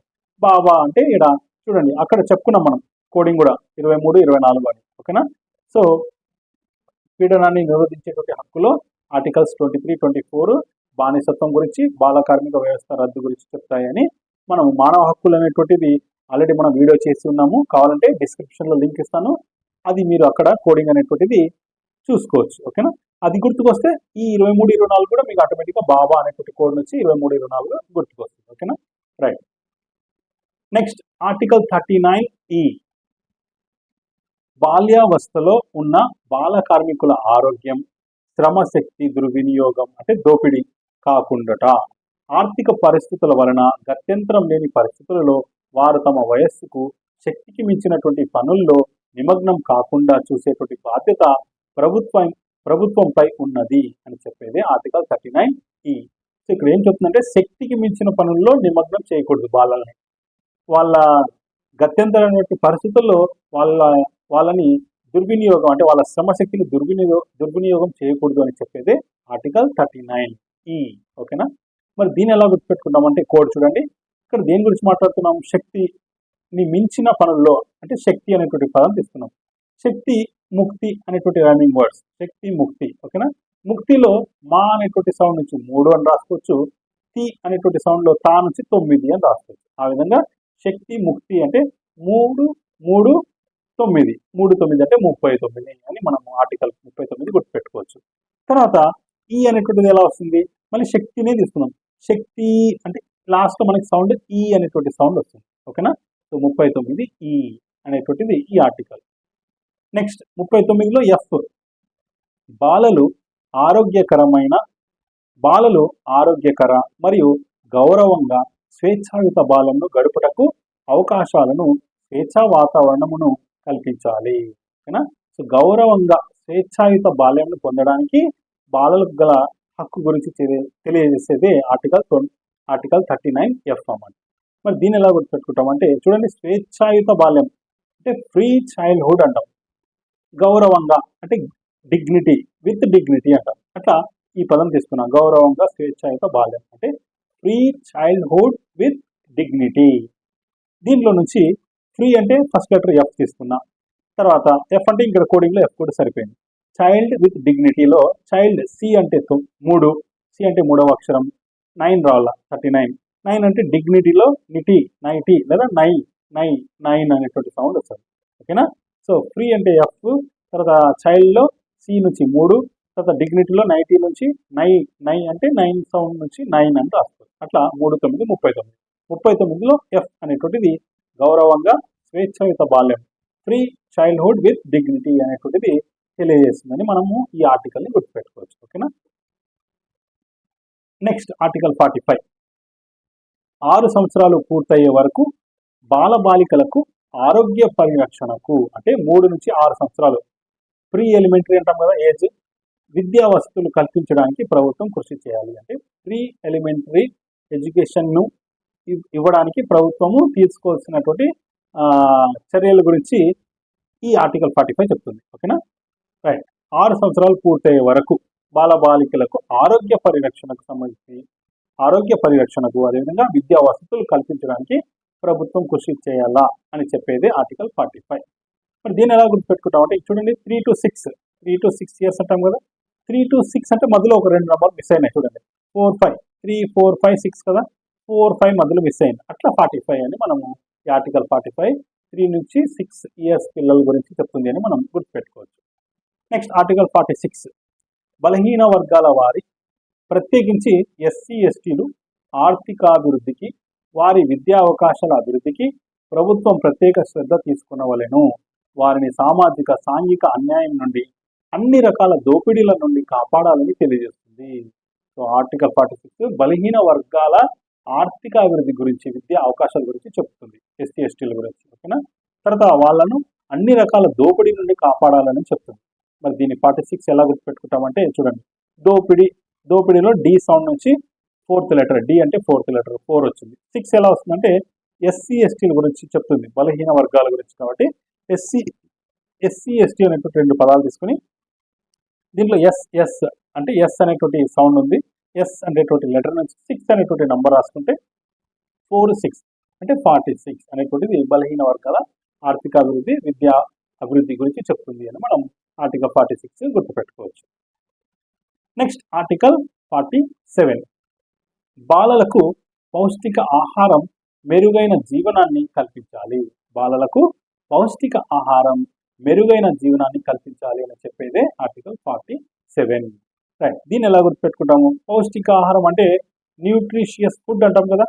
తర్వాత జీవనం అంటే జీ అనేటువంటి నంబర్. మరి కోడింగ్ చూడండి, న్యూట్రిషియస్ ఫుడ్లో ఫస్ట్ లెటర్ ఎన్తో మనకు వచ్చేటువంటి నంబర్ 4 అని రాసుకోవచ్చు తెలుగులో 4.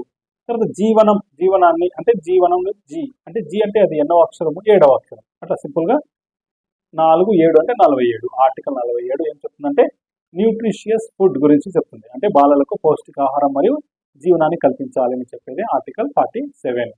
నోట్, ఇది 86వ రాజ్యాంగ సవరణ ద్వారా చేర్చబడింది. ఈ ఆర్టికల్ అనేటువంటిది 86వ రాజ్యాంగ సవరణ ద్వారా చేర్చబడింది అన్నమాట. తర్వాత article 51A of K, AK అంటాం కదా అట్లా. ఆర్టికల్ 51A ఆఫ్ కే బాలలను బడికి పంపించడం తల్లిదండ్రుల విధి. బాలలను బడికి పంపించడం తల్లిదండ్రుల విధి అని మన రాజ్యాంగంలోని ఆర్టికల్ 51Aలో కే అనేటువంటిది చెప్తుంది. దీన్ని ఎలా గుర్తుపెట్టుకుంటాము? చూడండి, తల్లిదండ్రులు బాలల్ని బడికి పంపించాలా, అది వాళ్ళ విధి అని చెప్తుంది. ఇది కోడ్ కూడా అలాగే రాసుకున్నాం. పిల్లల్ని బడికి పంపని తల్లిదండ్రులను AK 51 గన్తో బెదిరించాలని చెప్తున్నా. ఓకేనా, జస్ట్ చూడండి, ఇదంతా కోడ్ కోసమే రాస్తున్నాను. సో బడికి పంపని తల్లిదండ్రులు ఏం చేయాలంట? బెదిరించాలంట. ఎట్లా బెదిరించాలా? జనరల్గా AK అంటే మనకి AK 47 గన్ గుర్తుకొస్తుంది, కానీ కోడ్లో మనకు 51 రావాలి కాబట్టి AK 51 అని గుర్తుపెట్టుకోండి. ఓకేనా, AK 51 గన్తో బెదిరించాలంట. ఎవరిని? తల్లిదండ్రులే. ఎలాంటి తల్లిదండ్రులే? పిల్లల్ని బడికి పంపని వారిని. అట్లా కోడ్ అనేటువంటిది రాసుకున్నాం. అది కోడ్ గుర్తుకొస్తే బాలలను బడికి పంపించడం తల్లిదండ్రుల విధి అనేటువంటి ఆర్టికల్ గుర్తుకొస్తుంది. AK 51 అంటే AK అంటే 51లో A ఆఫ్ కే అని ఆర్టికల్ గుర్తుపెట్టుకోవచ్చు. Next article 350A. సో పిల్లలకు మాతృభాషలోనే బోధించాలి అని చెప్తుంది. ఆర్టికల్ 350A ఏం చెప్తుంది? పిల్లలకు మాతృభాషలోనే బోధించాలి అని చెప్తుంది. వెరీ వెరీ ఇంపార్టెంట్ ఇది. మరి దీన్ని ఎలా గుర్తుపెట్టుకుంటామంటే దీనికోసం ఒక కోడ్ ఇలా రాసుకున్నాం. పిల్లలకు మాతృభాషలోనే బోధించేటట్టు ఒక CEOను ప్రభుత్వం నియమించాలి. సో ఎడ్యుకేషన్ డిపార్ట్మెంట్లో గవర్నమెంట్ ఏం చేయాలంట? పిల్లలకు మాతృభాషలోనే బోధించేటట్టు ఒక CEOను నియమించాలా అని గుర్తుపెట్టుకున్నాం. ఒక CEO, ఒక అంటే ఏ అంటాం కదా అట్లా. CEO అంటే లెటర్స్ చూడండి, C అంటే 3వ అక్షరం, E అంటే 5వ అక్షరం, ఓని అట్లా 0 ఇలాగే రాసుకున్నాం. అట్లా A 350 అంటే 350 ఆఫ్ A అనేటువంటిది పిల్లలకు మాతృభాషలను బోధించాలా అని చెప్తుంది ఆర్టికల్ 350A. ఓకేనా, మాతృభాషలను బోధించాలంటేనే మీకు కోడ్ రావాలా. పిల్లలను మాతృభాషను బోధించేటట్లు ఒక CEO అనేటువంటిది గుర్తుకొస్తే ఆర్టికల్ 350 ఆఫ్ A అనేటువంటిది మనము గుర్తుపెట్టుకోవచ్చు. ఓకేనా, నెక్స్ట్ బాలల హక్కుల పరిరక్షణ పార్లమెంట్ చట్టాలు అంటే బాలల హక్కుల పరిరక్షణ కోసం పార్లమెంట్ చేసినటువంటి కొన్ని చట్టాల గురించి ఇప్పుడు మనము తెలుసుకుందాం అన్నమాట. ఓకేనా. సో జస్ట్ ఇక్కడ మనము చట్టం పేరు, ఇయర్ మాత్రమే గుర్తుపెట్టుకోవడానికి ట్రై చేద్దాం. ఓకేనా. చూడండి, ఫస్ట్ ఒకసారి చూడండి. ఫస్ట్ది ఫ్యాక్టరీల చట్టం 1948. ఫ్యాక్టరీల చట్టము 1948. ప్లాంటేషన్ కార్మిక చట్టము 1951. గనుల చట్టము 1952. బాలల అక్రమ రవాణా చట్టము 1956. వ్యాపార నౌకల చట్టము 1959. దీన్ని మర్చెంట్ షిప్పింగ్ చట్టం అని కూడా అంటాం. తర్వాత అప్రెంటిస్ చట్టం 1961. మోటార్ రవాణా కార్మిక చట్టం 1961. బీడీ కార్మికుల చట్టం 1966. సమగ్ర బాలల అభివృద్ధి పథకం 1975. తర్వాత వెట్టి చాకిరీ నిషేధ చట్టం 1976. బాల కార్మిక వ్యవస్థ నిషేధ చట్టం 1926. శిశు పౌష్టికాహార ఉత్పత్తి సప్లై చట్టము 1992. తర్వాత శిశు నిర్ధారణ పరీక్షల నిషేధ చట్టము 1994. తర్వాత నేరారోపణల నుండి విముక్తి పొందేటువంటి హక్కు జువైనల్ జస్టిస్ హక్కు 2000. తర్వాత జాతీయ బాలల హక్కుల రక్షణ చట్టం 2005. తర్వాత బాల్య వివాహాల నిరోధక చట్టం లేదా నిషేధ చట్టం 2006. తర్వాత సమగ్ర బాలల అభివృద్ధి రక్షణ పథకం 2009. తర్వాత బాలల ఉచిత నిర్బంధ విద్యా హక్కు చట్టం 2009. ఓకేనా. తర్వాత లాస్ట్ వన్ పోక్సో చట్టం 2012. ఓకేనా. సో బాలల హక్కుల పరిరక్షణ కోసం పార్లమెంట్ చేసినటువంటి ఈ 19 చట్టాలు అనేటువంటిది పేర్లు, అదేవిధంగా ఇయర్స్ అనేటువంటిది మనము గుర్తుపెట్టుకోవడానికి పక్కన కోడింగ్ అనేటువంటిది రాసినాం అన్నమాట. ఓకేనా. సో ఇక్కడ కూడా చిన్న చిన్న కోడింగ్స్, లాజిక్స్ పక్కన చిన్న చిన్న కోడింగ్ అనేటువంటిది రాయడం జరిగింది. కొన్ని వాటికి లాజిక్ ఉంది, కొన్ని వాటికి లాజిక్ లేదు. బట్ ఏదో ఒక రకంగా మనం గుర్తుపెట్టుకోవడానికి కోడింగ్ అనేటువంటిది రాయడం జరిగింది అన్నమాట. ఓకేనా. రైట్, ఇప్పుడు ఒక్కొక్కటి చూద్దాము ఇయర్ని ఎలా గుర్తుపెట్టుకోవాలో. ఫస్ట్ ఫ్యాక్టరీల చట్టం ఇయర్ ఎప్పుడు అంటే 1948. మరి మనకి మొత్తం ఇయర్ గుర్తుపెట్టుకోవడం కంటే లాస్ట్ 2 నంబర్స్ గుర్తుపెట్టుకుంటే మనకు మొత్తం ఇయర్ గుర్తుకొస్తుంది అన్నమాట. ఓకేనా. దానికోసం కోడ్ చూడండి. ఫ్యాక్టరీలు అంటే ఫ్యాక్టరీలలో పనిచేసేటువంటి కార్మికులకు పని వేళలు వారంలో 48 గంటలు. మనకి ఇది ఫ్యాక్ట్ అన్నమాట.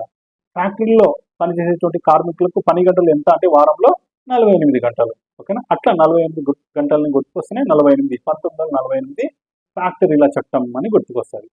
తర్వాత ప్లాంటేషన్ కార్మిక చట్టం 1951. కోడ్ చూడండి. ప్లాంటేషన్ అంటే మనకి ఇప్పుడు 51 రావాలి. 51 రావడం కోసము ప్లాంట్ అంటేనే హిందీలో పాంచ్ అంటాం. ప్లాంట్ అనేటువంటి సౌండ్తో పాంచ్ అనేటువంటి నంబర్ రాసుకోవచ్చు.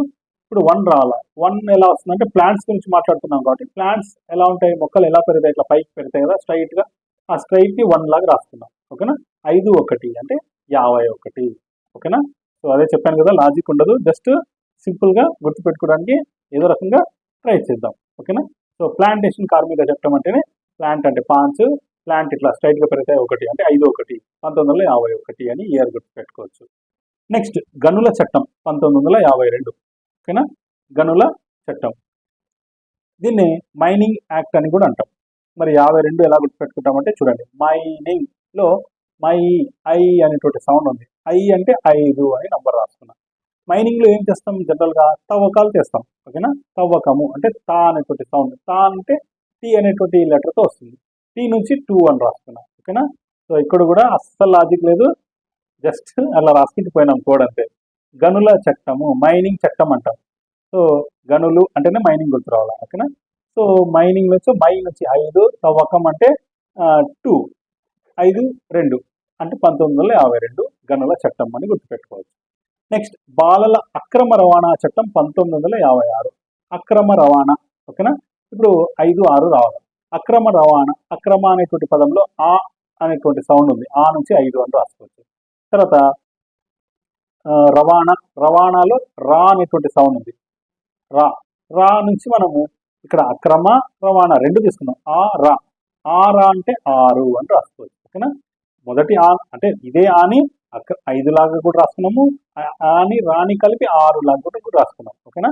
సో అక్రమ రవాణా ఆ అంటే 5, ఆ రా అంటే 6, 5-6 1956. ఓకేనా. రైట్. నెక్స్ట్ వ్యాపార నౌకల చట్టం మర్చెంట్ షిప్పింగ్ యాక్ట్ 1958.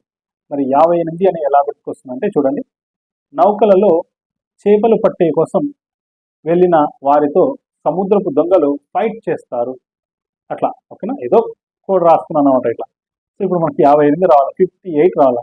నౌకలు అంటేనే వాళ్ళకి సముద్రపు దొంగలు గుర్తు రావాలి. సముద్రపు దొంగలు ఏం చేస్తారు, ఈ నౌకలలో ప్రయాణించేటువంటి అంటే చేపలు పట్టే వాళ్ళతో ఫైట్ చేస్తారు చేపల కోసం అని మనము ఇట్లా కోడ్ రాసుకుంటే ఫైట్ ఫైట్ 58 ఫైట్ 58. ఓకేనా, నంబర్ ఇలా మనకి సింక్ అవుతుంది కాబట్టి ఇట్లా 1958 నౌకల అంటేనే సముద్రపు దొంగలు, ఫైట్ గుర్తుకొస్తే 58 అని గుర్తుపెట్టుకోవచ్చు. నెక్స్ట్ అప్రెంటిస్ చట్టం 1961, 1961. అప్రెంటిస్ ఇంగ్లీష్లో రాస్తే అప్రెంటిస్ అంటే మొదటి రెండు అక్షరాలు ఏపీ, అప్రెంట్. అప్రెంట్ అంటే ఏపీ అని అనేటువంటి రెండు అక్షరాలు వస్తాయి. ఏపీ, ఏ అంటే ఫస్ట్ లెటర్, పి అంటే యాక్చువల్లీ 16th లెటర్, కానీ ఇక్కడ పి అంటే నేను రివర్స్లో ఇట్లా 6 లాగా రాసుకోవచ్చు. పిని రివర్స్ చేస్తే 6 లాగా అంటే 16 వస్తుంది, కానీ మనకు కావాల్సింది 61 కాబట్టి మనం రివర్స్ చదివితే 16 అనేటువంటిది 61 లాగా కనిపిస్తుంది. అట్లా అప్రెంటిస్ చట్టం అంటే 1961 అని జస్ట్ ఇలా ట్రై చేద్దాం, జస్ట్ ఇలా గుర్తుపెట్టుకోవచ్చు అన్నమాట. సో ఏపీ అంటే మనకు ఏ, పి అంటే 6 లాగా కనిపిస్తుంది, 16, కానీ 16 కాదు 61 రివర్స్లో చదవాలి, 61 అని నంబర్ గుర్తుపెట్టుకుందాం. నెక్స్ట్ మోటార్ రవాణా కార్మిక చట్టం 1961. మోటార్ రవాణా, మోటార్ అంటే మనకి ఏం గుర్తుకొస్తుంది, మోటార్లో మనం మోటార్లు అంటే మోటార్స్ అంటే బైక్స్ కానీ వెహికల్స్ కానీ అవన్నీ దేంతో నడుస్తాయంటే ఫ్యూల్స్తో నడుస్తాయి అన్నమాట. ఓకేనా, ఫ్యూల్స్లో ఫస్ట్ లెటర్ ఎఫ్, ఎఫ్ అంటే అది ఎన్నవ అక్షరం అంటే 6వ అక్షరము. తర్వాత మోటార్స్ అంటే ఇంకా మీకు మనకు గుర్తుకొచ్చేటువంటిది ఫ్యూల్. తర్వాత ఫ్యూల్స్ అంటే ఫ్యూల్స్కి ఇంకొక పదం ఆయిల్ అనేటువంటిది కూడా యూజ్ చేస్తాం. ఆయిల్ అంటే మనము ఇక్కడ ఆ అనేటువంటి సౌండ్, ఆ అంటే ఏ అనేటువంటి లెటర్ రాసుకున్నాం. ఏ అంటే అది ఎన్నవ అక్షరం అంటే ఫస్ట్ లెటర్ ఇంగ్లీష్ ఆల్ఫాబెట్లో. అట్లా ఫ్యూల్ నుంచి ఎఫ్ అంటే 6, ఆయిల్ యాక్చువల్లీ ఓతో స్టార్ట్ అవుతుంది, కానీ మనం కోడింగ్ కోసం ఏ అని రాసుకున్నాం. ఏ అంటే 1, 61 అంటే 61, 1961 వచ్చి మోటార్ రవాణా కార్మిక చట్టం అని గుర్తుపెట్టుకోవచ్చు. నెక్స్ట్ బీడీ సిగరెట్ కార్మికుల చట్టం 1966. బీడీ సిగరెట్ అంటే నేను చూడండి కోడింగ్లో రాసుకున్నాను. బీడీలో ఇది దేంతో స్టార్ట్ అవుతుంది, బీతో స్టార్ట్ అవుతుంది. బి అంటే ఎన్నో అక్షరము, 2వ అక్షరం. ఓకేనా, తర్వాత సిగరెట్ అంటే సితో మనకి వచ్చేటువంటి నంబర్ 6. మరి 66 రావాలి. బీడీలో 2 అని ఉంది కదా, ఆ 2 సార్లు అని రాసుకున్నాను. 2 సార్లు ఏమి 6, 2 సార్లు 6 అంటే 66. ఇట్లా లాజిక్ లేకుండానే లాజిక్ అనేటువంటి రాసుకోవడం జరిగిందన్నమాట. ఓకేనా, సో 1966 బీడీ కార్మికుల చట్టం 1966 అని ఇలా మనం 2 సార్లు 6 అని గుర్తుపెట్టుకోవడానికి ట్రై చేద్దాం. నెక్స్ట్ సమగ్ర బాలల అభివృద్ధి పథకం 1975. సమగ్ర బాలల అభివృద్ధి పథకం అన్నమాట, కాంప్రహెన్సివ్ చిల్డ్రన్ డెవలప్మెంట్ స్కీమ్ అన్నమాట.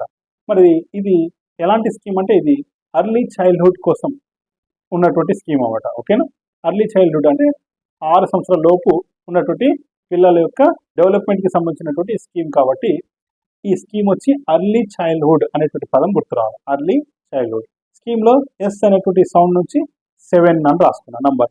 తర్వాత మనకి 1975 రావాలంటే 5 అర్లీ చైల్డ్హుడ్. అర్లీ అంటే ఈ నుంచి మనం 5 అని రాసుకోవచ్చు. ఈ అంటే ఎన్నో అక్షరము, 5వ అక్షరం. అట్లా స్కీమ్ నుంచి 7, అర్లీ నుంచి 5, 75. సో సమగ్ర బాలల అభివృద్ధి పథకం. ఓకేనా, సో అర్లీ చైల్డ్హుడ్ గురించి చెప్తుంది కాబట్టి అర్లీ చైల్డ్హుడ్ ఈ స్కీము అర్లీ చైల్డ్హుడ్ గురించి చెప్తుంది కాబట్టి స్కీమ్ నుంచి 7, అర్లీ నుంచి 5, అట్లా 1975 అని రాసుకోవచ్చు. నెక్స్ట్ వెట్టి చాకిరీ నిషేధ చట్టము 1976. సో 1976 ఎలా గుర్తుపెట్టుకుంటామంటే, సో వెట్టి చాకిరీ ఎప్పుడు చేస్తాము, ఏదైనా మనం అప్పు తీసుకొని తీర్చలేకపోతే వాళ్ళు ఏం చేస్తారు, అప్పు తీర్చేంత వరకు వాళ్ళతో వెట్టి చాకిరీ చేస్తారు అని మనం గుర్తుపెట్టుకుంటే చూడండి, తీసుకున్న అప్పు నుంచి 6 రాసుకున్నాం. తీర్చలేక వెట్టి చాకిరీ చేస్తూ ఏడుస్తారు నుంచి 7. ఎవరు ఏడుస్తారు, బాధితులు. అట్లా కోడ్ గుర్తుపెట్టుకుంటే 6, 7 అనేటువంటి 2 నంబర్లు వచ్చాయి, కానీ మనకు రావాల్సింది 76 కాబట్టి రివర్స్లో రాద్దాం. 7, 6 అంటే 76.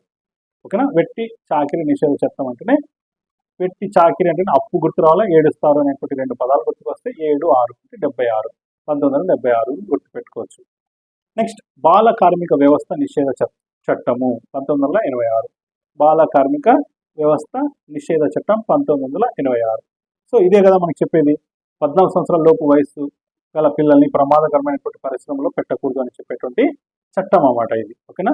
బాల కార్మిక వ్యవస్థ నిషేధ చట్టము 14 సంవత్సరాల వయసు లోపు బాలని ప్రమాదకరమైనటువంటి పరిశ్రమలో పెట్టకూడదు అని తెలియజేస్తుంది. ఇది ఇప్పుడు 86 రావాలి మనకి. 86 ఎలా వస్తుందంటే ఈ 86వ రాజ్యాంగ సవరణ చట్టము 6 నుంచి 14 సంవత్సరాల మధ్య వయసు గల పిల్లలందరికీ విద్యా హక్కును ప్రాథమిక హక్కుగా చేసింది. సో ఇక్కడ చూడండి, 14 సంవత్సరాల లోపు పిల్లల్ని ఎలాంటి ప్రమాదకరమైనటువంటి పరిశ్రమల్లో పెట్టకూడదు, వాళ్ళని ఉపయోగించకూడదు అని చెప్పేటువంటి చట్టమే బాల కార్మిక వ్యవస్థ నిషేధ చట్టం. కానీ ఇక్కడ ఇయర్ 1986 రావాలా. 86 ఎలా గుర్తుకొస్తుందంటే ఇక 14 సంవత్సరాలు అంటే 14 సంవత్సరాలకు సంబంధించినటువంటి ఇంకొక చట్టం అనేటువంటిది గుర్తు రావాలి. అదేంటంటే 86వ రాజ్యాంగ సవరణ చట్టం. 86వ రాజ్యాంగ సవరణ చట్టం ద్వారానే మనము ఈ విద్యా హక్కును ప్రాథమిక హక్కుగా సవరణ అనేటువంటిది చేయడం జరిగింది అని ఇదంతా మీకు గుర్తుకొస్తే బాల కార్మికుల వ్యవస్థ అంటే మీకు మామూలుగా 14 సంవత్సరాలు గుర్తుకొస్తుంది. 14 అంటే 6 నుంచి 14 ఇది కూడా గుర్తుకొస్తే ఇది ఏ సవరణ చట్టం ద్వారా వచ్చిందంటే 86వ రాజ్యాంగ సవరణ చట్టం ద్వారా వచ్చింది. అట్లా 1986 అని గుర్తుపెట్టుకోవచ్చు. నెక్స్ట్, శిశు పౌష్టికాహార ఉత్పత్తి సప్లై చట్టం 1992. దీని ఇంగ్లీష్లో రాస్తే infant nutritious food production and supply act 1992 అంటారు. ఇప్పుడు 1992 అనేటువంటిది ఎలా రాసుకోవచ్చు అంటే ఇది ఇన్ఫాంట్, శిశు అంటే ఇన్ఫాంట్లో ఐ అనేటువంటి ఫస్ట్ లెటర్ తీసుకుంటే ఐ అనేటువంటిది ఎన్నవ నంబర్ అంటే ఆల్ఫాబెట్లో 9th వన్. తర్వాత న్యూట్రిషియస్ ఫుడ్, న్యూట్రిషియస్లో ఎన్ అనేటువంటి ఫస్ట్ లెటర్ తీసుకుంటే ఎన్ ఇట్లా తిప్పేస్తే ఎలా కనిపిస్తుంది, 2 లాగా కనిపిస్తుంది. అట్లా 9 2 అంటే 92. సో శిశు పౌష్టికాహార ఉత్పత్తి సప్లై చట్టము 1992 అని గుర్తుపెట్టుకోవచ్చు. నెక్స్ట్ 13వ చూడండి, శిశు నిర్ధారణ పరీక్షల నిషేధ చట్టం 1994. ఓకేనా. ఇంగ్లీష్లో the pre conception and pre natal diagnostic techniques PCPNDT act అంటారు. సో శిశు నిర్ధారణ పరీక్ష అంటే ముందుగానే ఇంకా బిడ్డ పుట్టకముందే సో పుట్టబోయే బిడ్డ ఆడన మగన అనేటువంటిది తెలుసుకోవడం అనేటువంటిది నిషేధము, చెప్పకూడదు అని చెప్పేటువంటి చట్టమే ఈ శిశు నిర్ధారణ పరీక్షల నిషేధ చట్టం 1994. మరి 1994 ఎలా గుర్తుపెట్టుకుంటామంటే ఇది చూడండి, ప్రీ కాన్సెప్షన్ గురించి అంటే ప్రీ అంటే దీంట్లో పి అనేటువంటి ఫస్ట్ లెటర్ తీసుకుంటే పి ఎలా కనిపిస్తుంది, 9 లాగా కనిపిస్తుంది. తర్వాత డయాగ్నాస్టిక్ టెక్నిక్లో డి అనేటువంటి డయాగ్నాస్టిక్ నుంచి డి అనేటువంటి లెటర్ రాసుకుంటే డి అది ఎన్నో అక్షరం, 4వ అక్షరం. అట్లా 9 4 94 శిశు నిర్ధారణ పరీక్షల నిషేధ చట్టము 1994 అని గుర్తుపెట్టుకోవచ్చు. నెక్స్ట్, నేరారోపణల నుండి విముక్తి పొందేటువంటి హక్కు జువైనల్ జస్టిస్ యాక్ట్ 2000. ఓకేనా. దీన్ని ఎలా గుర్తుపెట్టుకుంటాం అంటే జువైనల్ జస్టిస్ జా అనేటువంటి సౌండ్, దాన్ని ఇంగ్లీష్లో మనం జే అని రాసుకోవచ్చు. లెటర్ జే అంటే అది ఎన్నో అక్షరం, 10వ అక్షరం. ఇంకొక జే ఉంది, ఇది కూడా 10వ అక్షరం. 10 కలిపితే 20 వస్తుంది. సో 20 అంటే 2000 అని రాసుకోవచ్చు జనరల్గా. ఓకేనా. ఈ విధంగా మనము జువైనల్ జస్టిస్ అంటే నేరారోపణ నుండి విముక్తి పొందేటువంటి హక్కు 2000 అని ఇయర్ గుర్తుపెట్టుకోవచ్చు. నెక్స్ట్, జాతీయ బాలల హక్కుల రక్షణ చట్టం 2005. దీన్ని the national commission for protection of child rights NCPCR act అంటాం. ఓకేనా. జాతీయ బాలల హక్కుల రక్షణ చట్టం. తర్వాత మనకి జాతీయ బాలల హక్కుల కమిషన్ కూడా వస్తుంది, అది 2007 అన్నమాట. దానికి దీనికి డిఫరెంట్. చట్టం అంటే 2005, కమిషన్ అంటే 2007 అని గుర్తుపెట్టుకోండి. ఓకేనా. So the national commission for protection of child rights ఇది యాక్ట్ అన్నమాట. ఇయర్ వచ్చి 2005. దీన్ని ఎలా గుర్తుపెట్టుకుంటామంటే షార్ట్ ఫామ్ NCPCRలో ఎన్సి అంటేనే మనకి NCF 2005 గుర్తు రావాలి. ఎన్సి అంటేనే NCF నేషనల్ కరికులం ఫ్రేమ్వర్క్ అనేటువంటిది. జాతీయ పాఠ్య ప్రణాళిక చట్టం 2005 అని గుర్తుకొస్తే ఇది కూడా 2005 అని ఇయర్ గుర్తుకొస్తుంది. ఓకేనా. NCPCR. సో 5 లెటర్స్ ఉన్నాయి దీంట్లో. అట్లా కూడా మనం 5 అనేటువంటి లాస్ట్ నెంబర్ గుర్తుపెట్టుకోవచ్చు. ఓకేనా. సో దానికంటే బదులు NCPCR అంటే NC అనేటువంటి 2 లెటర్ నుంచి NCF 2005 అని గుర్తుకొస్తే మనము ఈ జాతీయ బాలల హక్కుల రక్షణ చట్టం కూడా 2005 అని గుర్తుపెట్టుకోవచ్చు. నెక్స్ట్, బాల్య వివాహాల నిరోధక చట్టము లేదా నిషేధ చట్టము 2006. బాల్య వివాహాల నిషేధ చట్టం ఎప్పుడు అంటే 2006. Prohibition of child marriage act 2006. 2006 ఎలా గుర్తుకొస్తుందంటే వివాహము అనేటువంటి పదంలో వి అనేటువంటి మొదటి లెటర్ వి నుంచి మనం ఏమని రాసుకోవచ్చు, విక్టరీ అని రాసుకోవచ్చు. విక్టరీ అంటే మనం ఎలా చూపిస్తాము, 2 ఫింగర్స్తో చూపిస్తాము కదా, సైన్ 2, వి అంటే 2 అని గుర్తుపెట్టుకోండి ఇట్లా వివాహం నుంచి. ఓకే. తర్వాత ఇది ఒక నిరోధక లేదా నిషేధ చట్టం కాబట్టి దాన్ని ఇంగ్లీష్లో ఏమంటాం, ఫర్బిడ్ అంటాం. నిషేధం అంటే ఫర్బిడ్. ఫర్బిడ్లో ఫస్ట్ లెటర్ ఎఫ్. ఎఫ్ అంటే అది ఎన్నో అక్షరం, 6వ అక్షరం. ఇట్లా విక్టరీ నుంచి 2, ఫర్బిడ్ నుంచి ఎఫ్ నుంచి 6. 2 6 అంటే 2006 బాల్య వివాహాల నిరోధక చట్టము 2006 అని గుర్తుపెట్టుకోవచ్చు. నెక్స్ట్ 17వది సమగ్ర బాలల అభివృద్ధి రక్షణ పథకము 2009. Comprehensive child development protection scheme. ఇంతకుముందు కూడా మనకు వచ్చింది సమగ్ర బాలల అభివృద్ధి పథకం అని అప్పుడు వచ్చింది. ఇప్పుడు వచ్చి సమగ్ర బాలల అభివృద్ధి రక్షణ పథకము 2009. ఓకేనా, రైట్. దీని కోడ్ ఏమిటంటే చూడండి, ఇది ఒక రక్షణ అంటే ప్రొటెక్షన్కి సంబంధించినటువంటి పథకం కాబట్టి పి, ఫస్ట్ లెటర్ పి నుంచి 9 అని రాసుకోవచ్చు. పథకం అంటే ఇది ఒక స్కీమ్ కాబట్టి ఫస్ట్ లెటర్ ఎస్. ఎస్ కొద్దిగా చూడడానికి ఎలా ఉంటుంది మిర్రర్లో అంటే 2 లాగా కనిపిస్తుంది. ఓకేనా, సో ఆ విధంగా ప్రొటెక్షన్ నుంచి 9, తర్వాత స్కీమ్ నుంచి 2. ఇప్పుడు మనం మిర్రర్ ఇచ్చేస్తున్నాం కాబట్టి మిర్రర్లో ఎలా కనిపిస్తుంది, రివర్స్లో కనిపిస్తుంది కాబట్టి నంబరింగ్ కూడా రివర్స్లో రాస్తే 92ని 29 లాగా రాసుకోవచ్చు. అంటే 29 అంటే 2009 సమగ్ర బాలల అభివృద్ధి రక్షణ పథకము, comprehensive child development protection scheme నుంచి ప్రొటెక్షన్ స్కీమ్ అనేటువంటి 2 పదాల నుంచి పి అంటే 9, స్కీమ్ ఎస్ నుంచి 2 అని రాసుకుంటే 29 అని, అంటే 29 అంటే 2009 అని మనము ఇయర్ గుర్తుపెట్టుకోవచ్చు. నెక్స్ట్ బాలల ఉచిత నిర్బంధ విద్యా హక్కు చట్టం 2009. సో ఇది కోడేం అవసరం లేదు, ఇది ఆర్టీ యాక్ట్ కదా మనకు తెలుసు. ఆర్టీ యాక్ట్ ఇయర్ ఎంత 2009. నెక్స్ట్ లాస్ట్ వన్ పోక్సో చట్టం 2012. పోక్సో అంటే ఫుల్ ఫామ్ వచ్చి protection of children from sexual offences, అంటే లైంగిక నేరాల నుండి పిల్లల రక్షణ. లైంగిక నేరాల నుండి పిల్లల రక్షణ అని చెప్పేదే 2012 పోక్సో చట్టం అన్నమాట. ఓకేనా, సో మెయిన్ ఇక్కడ సెక్షువల్ అఫెన్సెస్ అంటే లైంగిక నేరాలు. సో 12 అనేటువంటిది ఎలా గుర్తుపెట్టుకుందామంటే, సో ఇది సెక్షువల్ అంటే లైంగిక పరమైనటువంటి అఫెన్సెస్ నుంచి నేరాల నుంచి రక్షణ కాబట్టి లైంగికలో సౌండ్ ఎలా వస్తుంది, లా అనేటువంటి సౌండ్ వస్తుంది. లా అంటే ఎల్ అంటే అది ఎన్నో అక్షరము, 12వ అక్షరం కాబట్టి 12 2012 పోక్సో అంటే ఇది లైంగికంగా నేరాల నుండి రక్షణ కాబట్టి లా అంటే ఎల్ అంటే 12వ అక్షరం కాబట్టి 12వ ఇయర్ అంటే 2012 అని మనం ఈ పోక్సో చట్టము ఇయర్ గుర్తుపెట్టుకోవచ్చు. ఓకేనా, సో ఇవి చట్టాలు, వాటి ఇయర్స్ అన్నమాట. నెక్స్ట్ ఇప్పుడు చెప్పుకున్నటువంటి చట్టాలలో కొన్ని చట్టాలని కొద్దిగా ఒక 2 లైన్స్లో తెలుసుకుందాం, కొన్నిటిని మాత్రమే. అందులో ఫస్ట్ వన్ వచ్చి చూడండి, ఫ్యాక్టరీ చట్టం ఇయర్ చెప్పుకున్నాం కదా 1948. ఇది ఏం చెప్తుందంటే ఈ చట్టం ప్రకారం 14 సంవత్సరాలు నిండని బాలలను పనిలోకి తీసుకోవడానికి వీలు లేదు. అయితే కొన్ని పనులకు మాత్రం 14 నుంచి 15 సంవత్సరాల వయస్సు గల బాలలతో పని చేయడానికి అంగీకరించారు. ఓకేనా, ఫ్యాక్టరీల చట్టం అంటే 14 సంవత్సరాల లోపు వాళ్ళని పనిలో పెట్టకూడదు అని చెప్తుందన్నమాట. తర్వాత ప్లాంటేషన్ కార్మిక చట్టం 1951. ఇదేం చెప్తుందంటే 12 సంవత్సరాలు నిండని బాలలను ప్లాంటేషన్ పనుల్లోకి తీసుకోవడం నిషేధము అని చెప్తుంది. 15 నుంచి 18 సంవత్సరాల వారిని వైద్యుల నుంచి ఆరోగ్య ధృవపత్రం లేకుండా పనులలోకి తీసుకోకూడదు అని చెప్తుంది. తర్వాత గనుల చట్టం 1952. ఇదేం చెప్తుందంటే గనులలో 16 సంవత్సరాల లోపు బాల శ్రామికులను నియమించడం నిషేధించారు.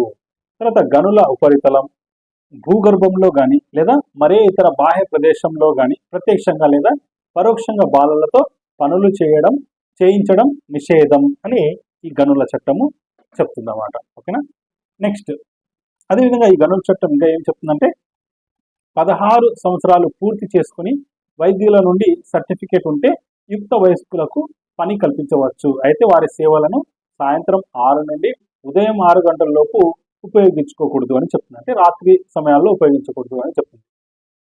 ఓకేనా, రైట్. నెక్స్ట్ 4వది మోటార్ రవాణా కార్మిక చట్టం 1961. ఇదేం చెప్తుందంటే 15 సంవత్సరాల లోపు బాలలను మోటార్ రవాణా రంగంలో పనిలోకి తీసుకోరాదు. 15 నుంచి 18 సంవత్సరాల మధ్య వారిని వైద్య ధృవీకరణ పత్రంతో తీసుకోవాలి అని చెప్తుంది. ఈ ధృవపత్రం కేవలము 12 నెలలకు మాత్రమే పనిచేస్తుంది. ఓకేనా, ఇది మోటార్ రవాణా కార్మిక చట్టం గురించి అన్నమాట. గమనిక, బాలల హక్కులను ప్రచురించినటువంటి లాంగ్వేజెస్, బాలల హక్కులను ఏ లాంగ్వేజెస్లో ప్రచురించారంటే Arabic, Chinese, English, French, Russian, Spanish అన్నమాట. ఓకేనా, రైట్. నెక్స్ట్ 5వది భారత ప్రభుత్వం 2012లో పోక్సో అంటే protection of children from sexual offences అనేటువంటి చట్టాన్ని ప్రవేశపెట్టింది. దీని ప్రకారం 18 సంవత్సరాల లోపు పిల్లలను లైంగికంగా వేధించడము నిషేధము. ఓకేనా? సో పోక్సో చట్టం ప్రకారము 18 సంవత్సరాల లోపు పిల్లలను లైంగికంగా వేధించడము నిషేధము అని చెప్తుంది. నెక్స్ట్, ఇది important, child line toll free number. Child line toll free number ఏంటంటే 1098. ఇది గుర్తుపెట్టుకోండి. రైట్. నెక్స్ట్ వచ్చి లాస్ట్ కాన్సెప్ట్, జాతీయ బాలల హక్కుల పరిరక్షణ కమిషన్. ఇంతకుముందు మనం జాతీయ బాలల హక్కుల పరిరక్షణ చట్టం తెలుసుకున్నాం 2005, కానీ ఇది వచ్చి కమిషన్ అన్నమాట, జాతీయ బాలల హక్కుల పరిరక్షణ కమిషన్. దీని గురించి కొద్దిగా ఇంట్రడక్షన్, తర్వాత వాటి యొక్క విధుల గురించి కూడా తెలుసుకుందాం. చూడండి, జాతీయ బాలల హక్కుల పరిరక్షణ కమిషన్ 2007 మార్చిలో ఏర్పాటు చేశారు. సో ఈ కమిషన్ ఎప్పుడు ఏర్పాటు చేసినారంటే 2007లో. దీనిలో సభ్యుల సంఖ్య ఎంత అంటే 7 మెంబర్స్ అవ్వాలి, 7. వారి పదవీ కాలం ఎంత అంటే 3 సంవత్సరాలు. తర్వాత వీరిని ఎవరు నియమిస్తారంటే కేంద్ర ప్రభుత్వం నియమిస్తుంది. ఇది ఒక చట్టపరమైనటువంటి సంస్థ. దీనికి సంబంధించి పార్లమెంటు 2005లో పార్లమెంట్ బాలల హక్కుల పరిరక్షణ చట్టాన్ని రూపొందించింది. సో పార్లమెంటు దీనికంటే ముందు అంటే ఈ కమిషన్ కంటే ముందు బాలల హక్కుల పరిరక్షణ చట్టాన్ని 2005లో చేసింది. దాని ప్రకారమే ఈ కమిషన్ని 2007లో ఏర్పాటు చేయడం అనేటువంటిది జరిగిందన్నమాట. తర్వాత 18 సంవత్సరాల వయస్సు లోపల బాలలందరికీ ఈ చట్టము వర్తిస్తుంది. ఈ చట్టం ఎవరికి వర్తిస్తుంది అంటే 18 సంవత్సరాల లోపు వయస్సు ఉన్నటువంటి బాలలందరికీ కూడా వర్తిస్తుంది.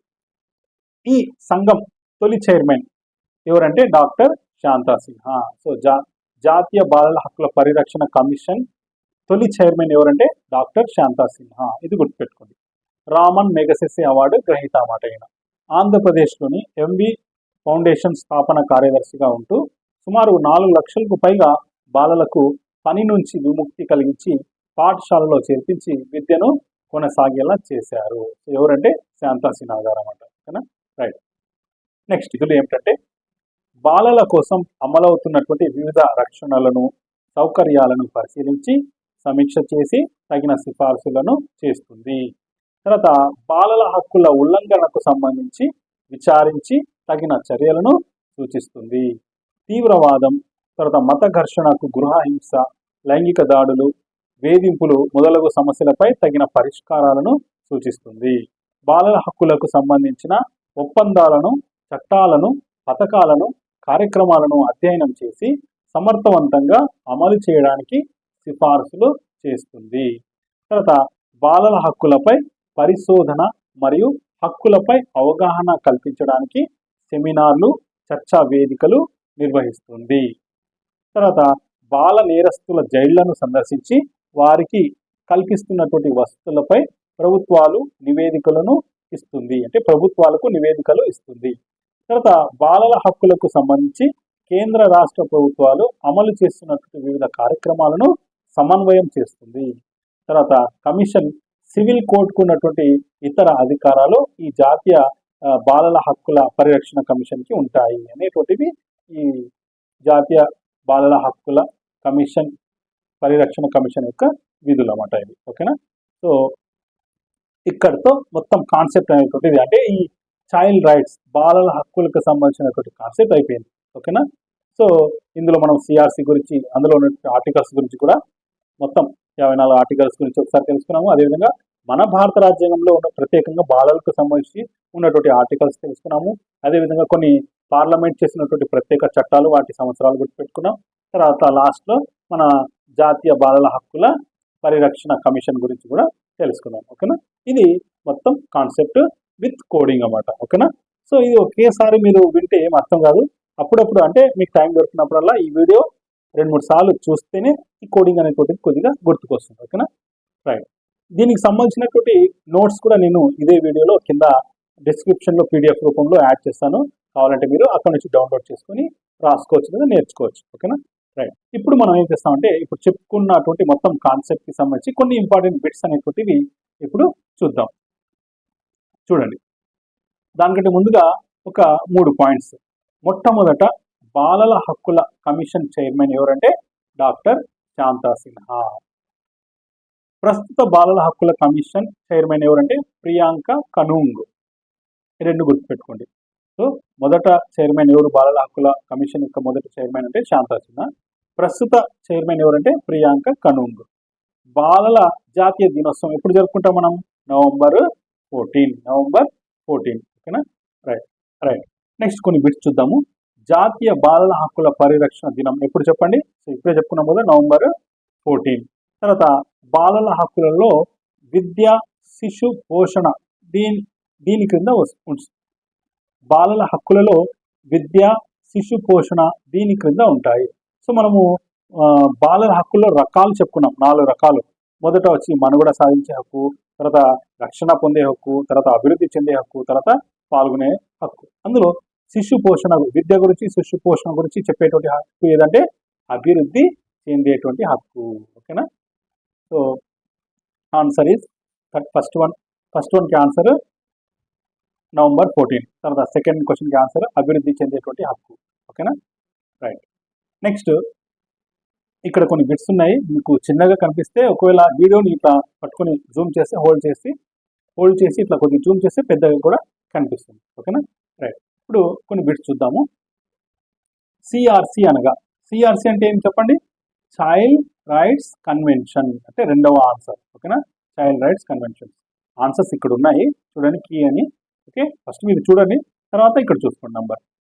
తర్వాత భారత రాజ్యాంగంలోని ఏ ఆర్టికల్ మహిళలు బాలల సంక్షేమానికి ప్రత్యేక చట్టాలు చేయవచ్చునని తెలిపింది? అంటే మన భారత రాజ్యాంగంలో ఏ ఆర్టికల్ మహిళలు మరియు పిల్లల గురించి, మహిళలు మరియు పిల్లలు అనేటువంటిది ఏ ఆర్టికల్ చెప్పింది? మనము చూడండి, వాళ్ళకు ప్రత్యేకమైనటువంటి చట్టాలు అంటే స్పెషల్ ఆప్షన్స్ ఉన్నాయి అనేటువంటి చెప్పింది కదా. స్పెషల్ ఆప్షన్స్ అనేటువంటి ఆప్షన్ అంటే మనము 15 అనేటువంటి లెటర్ చెప్పుకున్నాం, 15 ఆర్టికల్. ఓకేనా? 15లో మళ్ళీ 3 స్త్రీల గురించి అని చెప్పుకున్నాం కదా. 15లో 3 అని ఉండాలా, కానీ ఇక్కడ ఓన్లీ 15 అని ఇచ్చినాడు. 15 అన్నా కూడా మనకి ఇదే ఆర్టికల్ చెప్తుంది. అట్లా మనం కోడింగ్ గుర్తుపెట్టుకోవచ్చు. ఆర్టికల్ 15. నెక్స్ట్ ఫ్యాక్టరీ చట్టం ఎప్పుడు ఏర్పడింది చెప్పండి? ఫ్యాక్టరీ అంటేనే 48 గంటలు. ఫ్యాక్టరీలో కార్మికులకు పని దినాలు వారంలో 48 గంటలు అని గుర్తుపెట్టుకున్నాం 1948. కానీ ఇక్కడ 1948 ఆప్షన్ లేదు. వీడు ఇచ్చిన ఆప్షన్ ఏమి? 3 అంటే 3.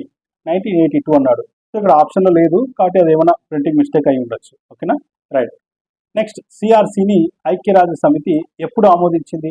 చూడండి, ఆమోదించినటువంటి తేదీ. ఓకేనా? ఆమోదించినటువంటి తేదీ వచ్చి 1989 నవంబర్ 20. 1989. 4-2 ఆన్సర్. చూడండి, 4-2 ఈ ఇయర్ గుర్తుపెట్టుకుని 1989 నవంబర్ 20.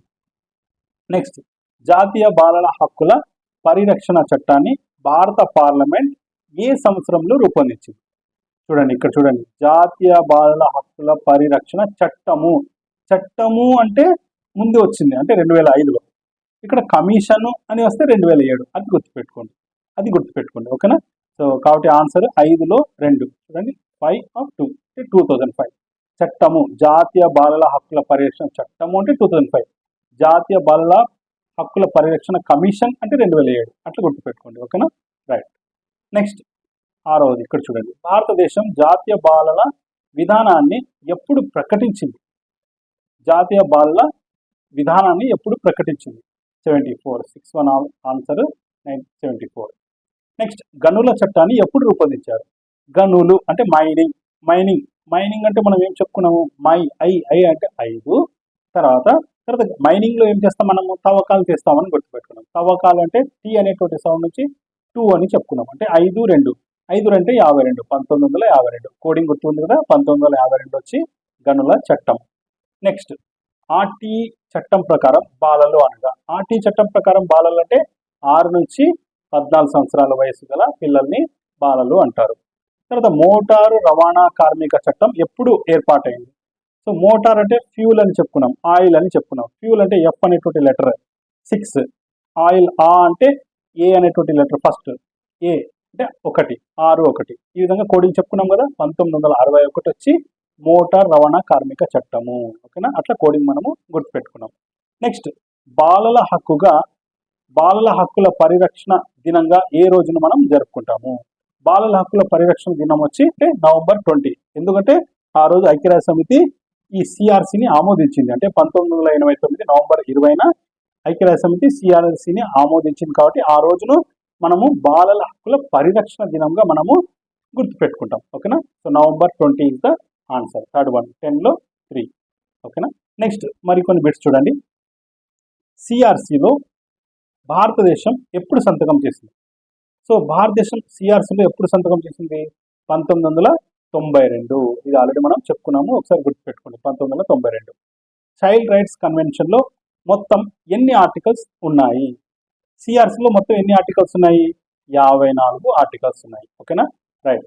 సిఆర్సి బాలల హక్కులను ఎన్ని రకాలుగా పేర్కొన్నది? బాలల హక్కులను ఎన్ని రకాలుగా చెప్పింది సిఆర్సి? 4 రకాలు. ఓకేనా. జీవించే హక్కు, జీవించే లేదా మనుగడ సాధించే హక్కు, రక్షణ హక్కు, తర్వాత అభివృద్ధి చెందే హక్కు, తర్వాత పాల్గొనే హక్కు. ఇట్లా 4 రకాలుగా సిఆర్సిలో హక్కులను విభజించినారు అన్నమాట. ఓకేనా. So answer is 4. అంటే ఆన్సర్ ఇస్ 4 అంటే థర్డ్లో ఫస్ట్ వన్ ఆప్షన్. నెక్స్ట్, బాలబాలికలను పనిలో పెట్టుకోరాదు, బాలబాలికలను పనిలో పెట్టుకోరాదు అని తెలిపేటువంటి ఆర్టికల్ ఏది? భారత రాజ్యాంగ ఆర్టికల్ ఏది? పనిలో పెట్టకూడదని చెప్పేది ఏది? బాల కార్మిక వ్యవస్థ రద్దు అని చెప్పేటువంటి ఆర్టికల్ ఏది? మనం కోడింగ్ చెప్పుకున్నాం. బాబా పీడనాన్ని నిరోధించేటువంటి హక్కు. అంటే కొంతమంది దొంగ బాబాలు మనుషుల నుంచి డబ్బుల కోసం పీడిస్తూ ఉంటారు అని కోడింగ్ గుర్తుపెట్టుకున్నాం కదా. బాబా అంటే ఒకటేమో బానిసత్వము, ఇంకోటి ఏమో బాల కార్మిక వ్యవస్థ రద్దు. అంటే 23, 24 ఆర్టికల్స్ అని అక్కడ చెప్పుకున్నాం. కానీ పర్టికులర్గా ఇక్కడ బాల కార్మిక వ్యవస్థ రద్దు అంటే రెండవ బా అంటే 24వ ఆర్టికల్. అర్థమైందా కోడింగ్ ఎలా గుర్తుపెట్టుకున్నాము? సో ఆ కోడింగ్ ద్వారా ఈ నంబర్ అనేటువంటిది మనము గుర్తు రావాలి. 24వ ఆర్టికల్ బాల కార్మిక వ్యవస్థ రద్దు అనేటువంటిది చెప్తుంది. నెక్స్ట్, ఇక్కడ చిన్నగా ఉంది లెటర్స్, కొంచెం జూమ్ చేసుకోండి. ఐరాస అంటే ఐక్యరాజ్య సమితి ముసాయిదా ప్రకారం బాలలుగా గుర్తించబడ వారి వయస్సు, ప్రాయము అంటారు కదా, వయస్సు. సో సిఆర్సి ప్రకారం బాలలు అంటే 18 సంవత్సరాలు లోపు వారిని మనము ఏమంటామంటే బాలలు అంటాం. నెక్స్ట్ 6వది, బాల కార్మికుల చట్టాన్ని భారత పార్లమెంట్ ఏ సంవత్సరంలో రూపొందించింది? బాల కార్మికుల చట్టం అంటే అది ఏం చెప్తుంది? 14 సంవత్సరాల లోపు పిల్లల్ని ఎలాంటి పరిశ్రమల్లో, కార్మిక పరిశ్రమల్లో పెట్టకూడదని చెప్తుంది కదా. 14 సంవత్సరాల లోపు. 14 సంవత్సరాల లోపు అంటేనే మనం ఇంకొకటి గుర్తు రావాలి. 6 నుంచి 14 సంవత్సరాలకు సంబంధించి విద్యా హక్కు చట్టం. అది ఎలా వచ్చింది? 86వ రాజ్యాంగ సవరణ చట్టం ద్వారా వచ్చింది కదా. అట్లా మనము 86 అంటే 1986 అనేటువంటి ఇయర్ని ఇట్లా మనం కోడింగ్ ద్వారా గుర్తుపెట్టుకోవాలి. So answer is 1986. తర్వాత ఎన్సిపిసిఆర్ యొక్క చైర్పర్సన్గా వ్యవహరిస్తున్నటువంటి వారు. ఎన్సిపిసిఆర్ అంటే జాతీయ బాలల హక్కుల పరిరక్షణ కమిషన్ యొక్క చైర్పర్సన్ ఎవరు? చూడండి ఇక్కడ ఉన్న పేర్లలో శాంతా సిన్హా వచ్చి ఆయన మొదటి చైర్పర్సన్ అన్నమాట. జాతీయ బాలల హక్కుల పరిరక్షణ కమిషన్కి మొదట చైర్పర్సన్. ఓకే. నెక్స్ట్ క్వశ్చన్ చూడండి. 8th వన్, పిల్లల అక్రమ రవాణా నేరం అని తెలిపే భారత రాజ్యాంగ నిబంధన. పిల్లల అక్రమ రవాణా నేరం అని తెలిపే భారత రాజ్యాంగ నిబంధన. సో ఇక్కడ పిల్లల అక్రమ రవాణా, తర్వాత కట్టు బానిసత్వం. ఇది యాక్చువల్లీ ఫుల్గా చెప్తే అది ఆర్టికల్ ఎలా ఉంటుందంటే పిల్లల అక్రమ రవాణా మరియు కట్టు బానిసత్వం నుండి విముక్తి అనేటువంటిది చెప్తుంది. కానీ ఇక్కడ వాడు కట్టు బానిసత్వం అనేటువంటి పదం ఇలేదు, ఓన్లీ పిల్లల అక్రమ రవాణా అన్నారు. అంటే ఒకసారి చూడండి 23, 24 పీడనాన్ని నిరోధించేటువంటి హక్కులలో 23, 24 ఏం చెప్తుంది? 23 ఏమో అక్రమ రవాణా, కట్టు బానిసత్వం నుండి రక్షణ. సో ఇక్కడ బానిసత్వం కోడింగ్ కోసం బానిసత్వం మాత్రమే తీసుకున్నాం. దీంట్లో అక్రమ రవాణా కూడా ఉంది. ఓకేనా. సో అక్రమ రవాణా, కట్టు బానిసత్వం వచ్చి ఆర్టికల్ 23. బాల కార్మికుల వ్యవస్థ రద్దు లేదా 14 సంవత్సరాల వయస్సు వరకు ఎలాంటి ప్రమాదకర పనుల్లో ఉంచరాదు అని చెప్పేదేమో రెండవది బాల కార్మికుల వ్యవస్థ. ఓకేనా. సో కట్టు బానిసత్వం మరియు అక్రమ రవాణా అంటే 23. ఓకేనా. ఈ ఆర్టికల్ గుర్తుపెట్టుకోండి. సో కాబట్టి పిల్లల అక్రమ రవాణా నేరం అని తెలియజేసే భారత రాజ్యాంగ నిబంధన ఆర్టికల్ 23. తర్వాత బాలల హక్కుల పరిరక్షణ కమిషన్ను ఎప్పుడు ఏర్పాటు చేశారు? చూడండి, బాలల హక్కుల పరిరక్షణ కమిషన్. ఇక్కడ కమిషన్ అంటే 2007, చట్టం అంటే 2005. అది గుర్తుపెట్టుకోండి. కమిషన్ కాబట్టి 2007. తర్వాత 10వది, బాలలకు పౌష్టిక ఆహారం, మెరుగైన జీవనాన్ని కల్పించాలని కేంద్ర రాష్ట్ర ప్రభుత్వం ఆదేశించినటువంటి ఆర్టికల్. సో కోడింగ్ మనం ఎలా గుర్తుపెట్టుకున్నాము? పౌష్టిక ఆహారం, న్యూట్రిషన్ ఫుడ్, ఎన్ అని తీసుకున్నాం. తర్వాత ఎన్ అంటే 4 అనేటువంటి నంబర్ రావాలి. తర్వాత జీవనం అంటే జీ అంటే ఎన్నవ అక్షరం? 7వ అక్షరం అంటే 47, ఆర్టికల్ 47. సో 10వ ఆన్సర్ వచ్చి 3. చూడండి, ఆర్టికల్ 47. అట్లా కోడింగ్ మనము గుర్తుపెట్టుకున్నాం. సో అవన్నీ ఆ కోడింగ్ ఈ వీడియో మీరు మొత్తము 2-3 సార్లు చూస్తే కానీ, కోడింగ్స్ అర్థం చేసుకుంటే కానీ ఇలాంటి ఆర్టికల్స్ కానీ క్వశ్చన్స్ కానీ మనము చేయలేము అన్నమాట. సో ఆ కోడింగ్ అనేటువంటిది చాలా ఇంపార్టెంట్. నెక్స్ట్ కొన్ని బిట్స్ ఉన్నాయి చూడండి. ఇక్కడ చిన్న కనిపిస్తుంటుంది మీకు, కొద్దిగా జూమ్ చేసుకోండి. ఓకేనా? రైట్. డాష్ సంవత్సరాల లోపు వయస్సు వారిని యుఎన్ఓ రూపొందించిన సిఆర్సి బాలలుగా పేర్కొంది. సిఆర్సి ప్రకారం బాలలు అంటే ఎవరు? 18 సంవత్సరాల లోపు వారు. ఓకేనా? రైట్. నెక్స్ట్, యుఎన్ఓ సాధారణ సభ జనరల్ అసెంబ్లీ సిఆర్సి ఆమోదించుటకు కృషి చేసిన ఉపాధ్యాయురాలు ఎవరు? ఎగ్ లెంటింగ్ బెగ్. ఈ పేరు గుర్తుపెట్టుకోండి. ఓకేనా? రైట్. నెక్స్ట్, సిఆర్సిపై భారతదేశం ఏ సంవత్సరంలో సంతకం చేసింది? 1992. తర్వాత, పిల్లలు తల్లిదండ్రుల నుండి వేరు చేయబడకూడదని నిర్దేశిస్తున్నటువంటి సిఆర్సిలోని ఆర్టికల్. తల్లిదండ్రుల నుండి వేరు చేయకూడదు, తల్లి తండ్రి. ఓకేనా? సో ఇక్కడ కోడింగ్ ఎలా గుర్తుపెట్టుకున్నామంటే, తల్లిదండ్రులు అంటే పేరెంట్స్ అని గుర్తుపెట్టుకున్నాం కదా. పేరెంట్స్లో పి అంటే చూడడానికి అది ఎలా ఉంటుంది? అద్దంలో 9 లాగా కనిపిస్తుంది. ఓకేనా? ఆర్టికల్ 9. ఓకేనా? సో ఆ కోడింగ్ గుర్తుకుంటే మీకు ఈ ఆర్టికల్ 9 అని మనం ఈజీగా గుర్తుపట్టవచ్చు. Next, world declaration on the survival, protection and development of children సదస్సు ఏ రోజున జరిగింది? ఎప్పుడంటే 1990 సెప్టెంబర్ 30. ఓకేనా? Answer first one 1990 September 30. Next, ఈ క్రింది వానలో తప్పును గుర్తించండి. ప్లాంటేషన్ కార్మిక చట్టం 1951, ఇది కరెక్టే. బాల కార్మిక నిషేధ చట్టం 1984 అన్నాడు. 84 రాంగ్ కదా. 86వ రాజ్యాంగ సవరణ చట్టం అని గుర్తుపెట్టుకోండి. ఓకేనా? సో తర్వాత juvenile justice act. Juvenile justice అంటే జేజే గుర్తుపెట్టుకున్నాం. జేజే అంటే ఒక జే 10, ఇంకొక జే 10. 10 + 10 20. సో ఇది కూడా కరెక్టే. విద్యా హక్కు చట్టం మనకు తెలుసు 2009, ఆర్టీ యాక్ట్ 2009. సో దీంట్లో రాంగ్ వచ్చి సెకండ్ వన్ బి, బాల కార్మిక నిషేధ చట్టము 1984 కాదు, 1986. ఓకేనా? సో రాంగ్ వచ్చి సెకండ్ వన్. నెక్స్ట్, 7వ క్వశ్చన్ చూడండి. బాలల హక్కులు పాఠశాలలకు సంబంధించిన క్రింది ఏ అంశంను ప్రభావితం చేస్తుంది? బోధనా పద్ధతులు, పాఠశాల నిర్వహణ, విద్యా ప్రణాళిక, ఉపాధ్యాయుని ప్రవర్తన. సో బాలల హక్కులు బాలల హక్కుల గురించి తెలుసుకుంటే సో ఉపాధ్యాయులు, అదేవిధంగా పాఠశాల, అదేవిధంగా విద్యార్థులు అందరూ కూడా అన్నిట్లో కూడా, అంటే బోధనా పద్ధతులు, విద్యా ప్రణాళికలు అన్నిట్లో కూడా ఇవి హెల్ప్ఫుల్ అవుతాయి అన్నమాట. కాబట్టి డి ఆన్సర్ 1, 2, 3, 4 అన్నీ వస్తాయి.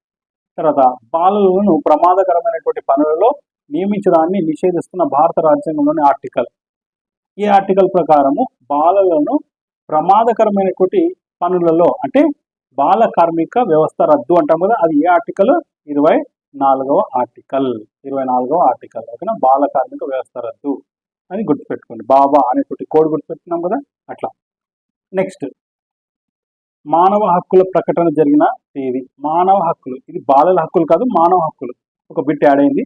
సో మానవ హక్కులు వచ్చి డిసెంబర్ 10. ఎప్పుడు? 1948 డిసెంబర్ 10 వచ్చి మానవ హక్కులు. తర్వాత 1989 నవంబర్ 20న వచ్చి బాలల హక్కుల ప్రకటన ఆమోదం అనేటువంటిది జరిగిందన్నమాట. ఓకేనా? రైట్. కాబట్టి మానవ హక్కులు వచ్చి డిసెంబర్ 10 అని గుర్తుపెట్టుకుని 1948. నెక్స్ట్, ఈ క్రింది వారంలో సార్వత్రిక ప్రాథమిక విద్య గురించి సరికానిది. సార్వత్రిక ప్రాథమిక విద్య గురించి సరికానిది ఏంటంటే ఒకసారి చూద్దాము. ఫస్ట్ వన్ ఏముంది? మానవ హక్కుల ప్రకటనలో 26వ ఆర్టికల్ బలపరుస్తుంది. సిఆర్సిలో 28వ ఆర్టికల్ బలపరుస్తుంది. భారత రాజ్యాంగంలోని 21A ఆర్టికల్ బలపరుస్తుంది. సిఆర్సిలో యుఈ గురించి పేర్కొనబడలేదు. ఇక్కడ మనకి ఆర్టికల్స్ సెంటెన్స్ ఇవ్వలేదు కానీ ఆర్టికల్ నంబర్ ఇస్తున్నారు. ఆర్టికల్ నంబర్ ద్వారా సెంటెన్స్ కనుక్కోవడానికి మనం కోడింగ్ చెప్పుకోలేదు. సెంటెన్స్ నుంచి ఆర్టికల్ నంబర్ కనుక్కోవడానికి మాత్రమే కోడింగ్ చెప్పుకున్నాం. కాబట్టి లాస్ట్ క్వశ్చన్ నాకు కూడా రాదు. మరి అలాంటప్పుడు ఏం చేస్తాం? దీంట్లో కొద్దిగా ఆడ్గా ఉండేది ఏది? Last one. సిఆర్సిలో యుఈఈ ఎక్కడ వినలేదు కదా, కాబట్టి ఇది రాంగ్. మిగతావన్నీ ఆర్టీ అంటే ప్రాథమిక విద్య గురించి బలపరిచేటువంటి ఆర్టికల్స్ ఇవన్నీ. ఓకేనా? అట్లా గుర్తుపెట్టుకుందాం. ఇవి కొన్ని ఇంపార్టెంట్ బిట్స్ అన్నమాట. ఓకేనా? ఇక్కడితో బాలల హక్కులు, చైల్డ్ రైట్స్ సంబంధించినటువంటి కాన్సెప్ట్ అయిపోయింది. ఓకేనా? మరి ఇంత కష్టపడి పీపీటీ తయారు చేసుకుని, పీపీటీ ద్వారా నేను క్లాస్ చెప్పి టెక్స్ట్ని అదంతా ఎడిట్ చేసుకొని మరి వీడియో అనేటువంటిది తీసి చెప్తున్నానంటే మీ నుంచి నేను ఆశించేది ఒక లైక్, తర్వాత సబ్స్క్రిప్షన్ అంటే నా ఛానల్ని జస్ట్ సబ్స్క్రైబ్ అనే బటన్ని క్లిక్ చేస్తే చాలా అన్నమాట, సబ్స్క్రైబ్ అయిపోతుంది. అలా చేయడం వల్ల ఏమవుతుందంటే మీకు నేను అప్లోడ్ చేసేటువంటి వీడియోస్ అన్నీ కూడా నోటిఫికేషన్ కింద వస్తాయన్నమాట. ఓకేనా? మరి నా వీడియో మీకు నచ్చినట్లయితే లైక్ చేయండి. మీ ఫ్రెండ్స్లలో ఎవరైనా ఏ కాంపిటేటివ్ ఎగ్జామ్ అయినా, అంటే ఇది గ్రూప్స్కి పనికి వస్తుంది, అదేవిధంగా డిఎస్సికి కూడా పని వస్తుంది. ఓకేనా? సో టెట్ డిఎస్సికి కూడా పనికి వస్తుంది, కాబట్టి వాళ్ళకి షేర్ చేయండి. అదేవిధంగా నా ఛానల్ని సబ్స్క్రైబ్ చేసుకోవడం మర్చిపోవద్దు. నా ఛానల్ని మీరు ఫస్ట్ టైం చూస్తుంటే సబ్స్క్రైబ్ చేసుకోండి. ఆల్రెడీ సబ్స్క్రైబ్ చేసుకుంటే మీ ఫ్రెండ్స్కి షేర్ చేయండి. ఓకేనా? Thank you for watching.